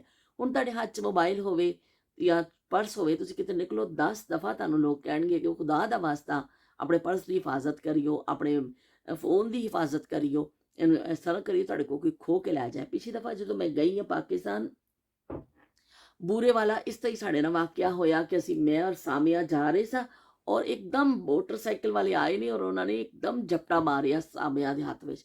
ਉਹ ਨਾਖੂਨ ਵੀ ਲੱਗ ਗਏ, ਉਹਨਾਂ ਨੇ ਜ਼ੋਰ ਦੀ, ਲੇਕਿਨ ਉਹ ਬਚਤ ਹੋ ਗਈ। ਔਰ ਅਸੀਂ ਸੋਚ ਵੀ ਨਹੀਂ ਸਕਦੇ ਸੀ ਕਿ ਇਸ ਤਰ੍ਹਾਂ ਸਾਡੇ ਨਾਲ ਹੋ ਜਾਏਗਾ। ਜਿਹੜਾ ਅਸੀਂ ਵਾਕਿਆਤ ਪੜ੍ਹ ਰਹੇ ਹੁੰਦੇ ਹਾਂ ਅਖਬਾਰਾਂ 'ਚ, ਕਿਸ ਤਰ੍ਹਾਂ ਉਹ ਸਾਡੇ ਨਾਲ ਹੋ ਜਾਏਗਾ। ਅਤੇ ਬੜੇ ਡੇਂਜਰਸ ਹਾਲਾਤ ਨੇ। ਹੁਣ ਮੈਂ ਕਿਤੇ ਵੀ ਜਾਵਾਂ ਤਾਂ ਮੈਨੂੰ ਇਹੀ ਕਹਿੰਦੇ ਨੇ ਕਿ ਬਈ ਤੁਸੀਂ ਕੀ ਕਹਿੰਦੇ ਨੇ, ਬੜਾ ਧਿਆਨ ਨਾਲ ਨਿਕਲਿਓ ਬਾਹਰ, ਆਪਣੇ ਪਰਸ ਨੂੰ ਸੰਭਾਲ ਕੇ ਰੱਖਿਓ, ਆਪਣੇ ਫੋਨ ਨੂੰ ਸੰਭਾਲ। ਹੁਣ ਫੋਨ ਤਾਂ ਐਸੀ ਚੀਜ਼ ਹੈ ਨਾ ਕਿ ਜਿਹੜਾ ਹਰ ਵੇਲੇ ਤੁਹਾਡੇ ਕੋਲ ਹੁੰਦਾ, ਤੁਹਾਨੂੰ ਚਾਹੀਦਾ ਹੁੰਦਾ ਵੀ, ਉਹਦੇ ਲਈ ਵੀ ਮੁਸੀਬਤਾਂ ਪੈ ਜਾਂਦੀਆਂ ਨੇ। ਤੇ ਲੋ ਵੀ ਦੇਖ ਲਵੋ, ਇੱਕ ਦਫਾ ਫਿਰ ਤੁਹਾਨੂੰ ਦਿਖਾ ਦਿੰਦੇ ਹਾਂ ਕਿ ਹੁਣ ਅਸੀਂ ਇਹਨੂੰ ਨੀਚੇ ਲੈ ਕੇ ਜਾਂਦੇ ਹਾਂ, ਅਤੇ ਇਹਨੂੰ ਅਸੀਂ ਕੀ ਕਹਿੰਦੇ ਨੇ ਨਜ਼ਦੀਕ ਤਰੀਨ ਮੈਂ ਕਰਕੇ ਦਿਖਾ ਦਿੰਦੀ ਹਾਂ ਤੁਹਾਨੂੰ। ਉੱਪਰ ਤੋਂ ਅਸੀਂ ਆ ਗਏ ਨੀਚੇ, ਅਤੇ ਮੈਂ ਆਪਣਾ ਸੂਟ ਲੈ ਕੇ ਆ ਗਈ ਹਾਂ। ਹੁਣ ਇਹਨੂੰ ਥੋੜ੍ਹਾ ਜਿਹਾ ਅਸੀਂ ਇਹਦੀ ਰਿਪੇਅਰਿੰਗ ਕਰਾਂਗੇ, ਕਿ ਰਿਪੇਅਰਿੰਗ ਤੋਂ ਮੁਰਾਦ ਹੈ ਕਿ ਇਹਨੂੰ ਥੋੜ੍ਹਾ ਜਿਹਾ ਕੋਸ਼ਿਸ਼ ਕਰਾਂਗੇ ਕਿ ਜੇ ਲੈਂਥ ਥੋੜ੍ਹੀ ਵੱਧ ਜਾਵੇ। ਅਤੇ ਗਲੇ ਦਾ ਤਾਂ ਖੈਰ ਕੁਛ ਵੀ ਨਹੀਂ ਹੋ ਸਕਦਾ, ਕੁਛ ਵੀ ਨਹੀਂ ਹੋ ਸਕਦਾ। ਗਲਾ ਜਿਹੜਾ ਵੇ ਇੰਨਾ ਬੜਾ ਦਰਜੀ ਨੇ ਕਟਿੰਗ ਕਰ ਦਿੱਤਾ ਵੇ ਕਿ ਬਹੁਤ ਜ਼ਿਆਦਾ। ਲੇਕਿਨ ਇਹ ਵੇ ਕਿ ਇੱਥੇ ਕੁਛ ਲੱਗੇਗਾ ਉਹ ਵੀ ਬੁਰਾ ਲੱਗੇਗਾ, ਲੇਕਿਨ ਚਲੋ ਉਹਨੂੰ ਅਸੀਂ ਦੁਪੱਟੇ ਨਾਲ ਕਵਰ ਕਰਾਂਗੇ। ਲੇਕਿਨ ਤੁਸੀਂ ਮੈਨੂੰ ਮਸ਼ਵਰਾ ਦੇਵੋ, ਜਹਾਂਆਰਾ, ਉਜ਼ਮਾ, ਤੇ ਸ਼ਮਾ, ਨਸੀਮਾ, ਨਾਹੀਦ, ਤੁਸੀਂ ਜਿਹੜੇ ਮੈਨੂੰ ਦੇਖਦੇ ਹੋ ਕਿ ਮੈਂ ਇਹ ਸੂਟ ਪਾ ਲਵਾਂ। ਮੇਰੇ ਭਾਂਜੇ ਦੀ ਸ਼ਾਦੀ ਹੈ ਤੇ ਇੱਕ ਦਿਨ ਪਾਇਆ ਜਾ ਸਕਦਾ ਵੇ, ਕਿਸੇ ਵੀ ਦਿਨ ਪਾ ਲਵਾਂ ਕਿਉਂਕਿ ਲਟਕਿਆ ਲਟਕਾ ਹੀ ਵਿਚਾਰਾ ਖਸਤਾ ਹਾਲਤ 'ਚ ਹੋ ਗਿਆ ਵੇ। ਇਹਨੂੰ ਪਾਉਣ ਦਾ ਬਸ ਸਿਰਫ ਮੈਂ ਪਾ ਕੇ ਚੈੱਕ ਕੀਤਾ ਸੀ ਔਰ ਉਸ ਤੋਂ ਬਾਅਦ ਫਿਰ ਇਹਨੂੰ ਅਲਮਾਰੀ ਦੀ ਜ਼ੀਨਤ ਬਣ ਗਿਆ ਸੀ। ਅਤੇ ਤੁਸੀਂ ਮੈਨੂੰ ਮਸ਼ਵਰਾ ਦੇਵੋ ਕਿਉਂਕਿ ਅੱਜ ਕੱਲ੍ਹ ਫਿਰ ਗੋਟੀ ਦਾ ਕੰਮ ਚੱਲਿਆ ਨਾ, ਅਤੇ ਗੋਟਾ ਗੋਟਾ ਮੈਂ ਕਰ ਰਹੀ ਹਾਂ ਅਤੇ ਰਾਂਝਾ ਰਾਂਝਾ ਕਰਦੀ ਨਹੀਂ, ਮੈਂ ਆਪੇ ਰਾਂਝਾ ਹੋਈ ਤਾਂ ਵੀ ਗੋਟਾ ਗੋਟਾ ਕਰ ਰਹੀ ਹਾਂ। ਅਤੇ ਗੋਟੇ ਵਾਲਾ ਸੂਟ ਤਾਂ ਘਰ ਵੀ ਹੈਗਾ ਵੇ ਅਤੇ ਇਹ ਵੀ ਪਾਇਆ ਜਾ ਸਕਦਾ ਵੇ। ਅਤੇ ਤੁਸੀਂ ਆਪਣੇ ਕੀਮਤੀ ਮਸ਼ਵਰੇ ਤੋਂ ਜ਼ਰੂਰ ਮੈਨੂੰ ਦੱਸਿਓ ਕਿ ਇਹ ਮੈਂ ਸੂਟ ਪਾ ਲਵਾਂ, ਅੱਛਾ ਲੱਗੇਗਾ। ਅੱਛਾ ਖਾਸਾ ਤੁਹਾਡੇ ਨਾਲ ਖਿਤਾਬ ਚੱਲ ਰਿਹਾ ਸੀ ਮੇਰਾ। ਸਭ ਤੋਂ ਉੱਪਰ ਟਾਪ ਫਲੋਰ 'ਤੇ ਮੈਂ ਬੈਠੀ ਸਾਂ, ਫੋਨ ਆ ਗਿਆ ਵਿੱਚ ਅਤੇ ਮੈਨੂੰ ਨੀਚੇ ਆਉਣਾ ਪਿਆ। ਅਤੇ ਇਸ ਤੋਂ ਹੁਣ ਸਾਡੇ ਜਿਹੜਾ ਨਾ ਜਿਹੜਾ ਤਸਲਸਲ ਜਿਹੜਾ ਨਾ ਬੜਾ ਮੁਤਾਸਰ ਹੋ ਗਿਆ ਸਾਡੀ ਗੁਫ਼ਤਗੂ ਦਾ। ਅਤੇ ਉਹ ਪਹਿਲੇ ਤਾਂ ਬਿਲਕੁਲ ਬੱਦਲ ਹੋਏ ਸਨ, ਹੁਣ ਧੁੱਪ ਨਿਕਲ ਆਈ ਹੈ। ਅਤੇ ਚਲੋ ਵੀ ਮੈਂ ਇਹ ਕੱਪੜੇ ਧੋ ਕੇ ਪਾਏ ਹੋਏ ਸਨ, ਇਹ ਜਿਹੜੇ ਪੌਣੇ ਹੁੰਦੇ ਨੇ, ਇਹ ਜਿਹੜਾ ਹੁੰਦਾ ਨਾ ਰੋਟੀ ਵਾਲੇ ਕੱਪੜੇ, ਇਹ ਮੈਂ ਧੋ ਕੇ ਪਾ ਦਿੱਤੇ ਸਨ। ਮੈਂ ਕਿਹਾ ਚਲ ਧੋਪੇ ਅਤੇ ਅਸੀਂ ਇਹਨਾਂ ਨੂੰ ਧੋ ਦਈਏ ਅਤੇ ਅੱਜ ਅੱਛੇ ਸੁੱਕ ਜਾਣਗੇ। ਅਤੇ ਇਹਨਾਂ ਨੂੰ ਅਸੀਂ ਲਾ ਕੇ ਅੰਦਰ ਲੈ ਕੇ ਜਾਂਦੇ ਹਾਂ। ਪੌਣਿਆਂ ਨੂੰ ਪੌਣੇ ਕਹਿੰਦੇ ਨੇ, ਦਸਤਰਖਾਨ ਦਾ ਵੈਸੇ ਲਫ਼ਜ਼ ਹੁੰਦਾ ਵੇ ਲੇਕਿਨ ਪੰਜਾਬੀ ਸਿੱਧਾ ਪੌਣਾ ਕਹਿ ਦਿੰਦੇ ਨੇ। ਅਤੇ ਪੌਣੇ ਧੁੱਲ ਗਏ ਨੇ ਜੀ, ਅਸੀਂ ਜਾ ਕੇ ਠੱਪ ਕੇ ਰੱਖਾਂਗੇ। ਨਾਲ ਮੈਂ ਬਣਾਵਾਂਗੀ ਚਾਹ, ਗਰਮਾ ਗਰਮ ਅਸੀਂ ਬਣਾਵਾਂਗੇ ਚਾਹ ਪੀਵਾਂਗੇ, ਫਿਰ ਅਸੀਂ ਬੈਠ ਕੇ ਵੀਡੀਓ ਵਗੈਰਾ ਜੋੜਾਂਗੇ। ਅੱਜ ਅਸੀਂ ਉਸ ਤਰ੍ਹਾਂ ਸਾਡੇ ਬਹੁਤ ਜ਼ਿਆਦਾ ਕਿੱਸੇ ਨਹੀਂ ਹੋ ਸਕੇ ਕਿ ਵਿੱਚ ਹੀ ਤਸਲਸਲ ਟੁੱਟ ਗਿਆ, ਵਰਨਾ ਸਾਨੂੰ ਹਾਲੇ ਮੇਰੀਆਂ ਹੋਰ ਗੱਲਾਂ ਬੜੀਆਂ ਬਰਦਾਸ਼ਤ ਕਰਨੀਆਂ ਪੈਣੀਆਂ ਸਨ। ਇਹਨੂੰ ਮੈਂ ਇੱਥੇ ਰੱਖਣੀ ਆ, ਇਹਨੂੰ ਮੈਂ ਠੱਪਣੀ ਆ ਅਤੇ ਨਾਲ ਅਸੀਂ ਥੋੜ੍ਹਾ ਜਿਹਾ ਕੁਛ ਖਾਵਾਂਗੇ। ਇਹ ਬੜਾ ਮਜ਼ੇਦਾਰ ਹੈ, ਬਹੁਤ ਜ਼ਬਰਦਸਤ।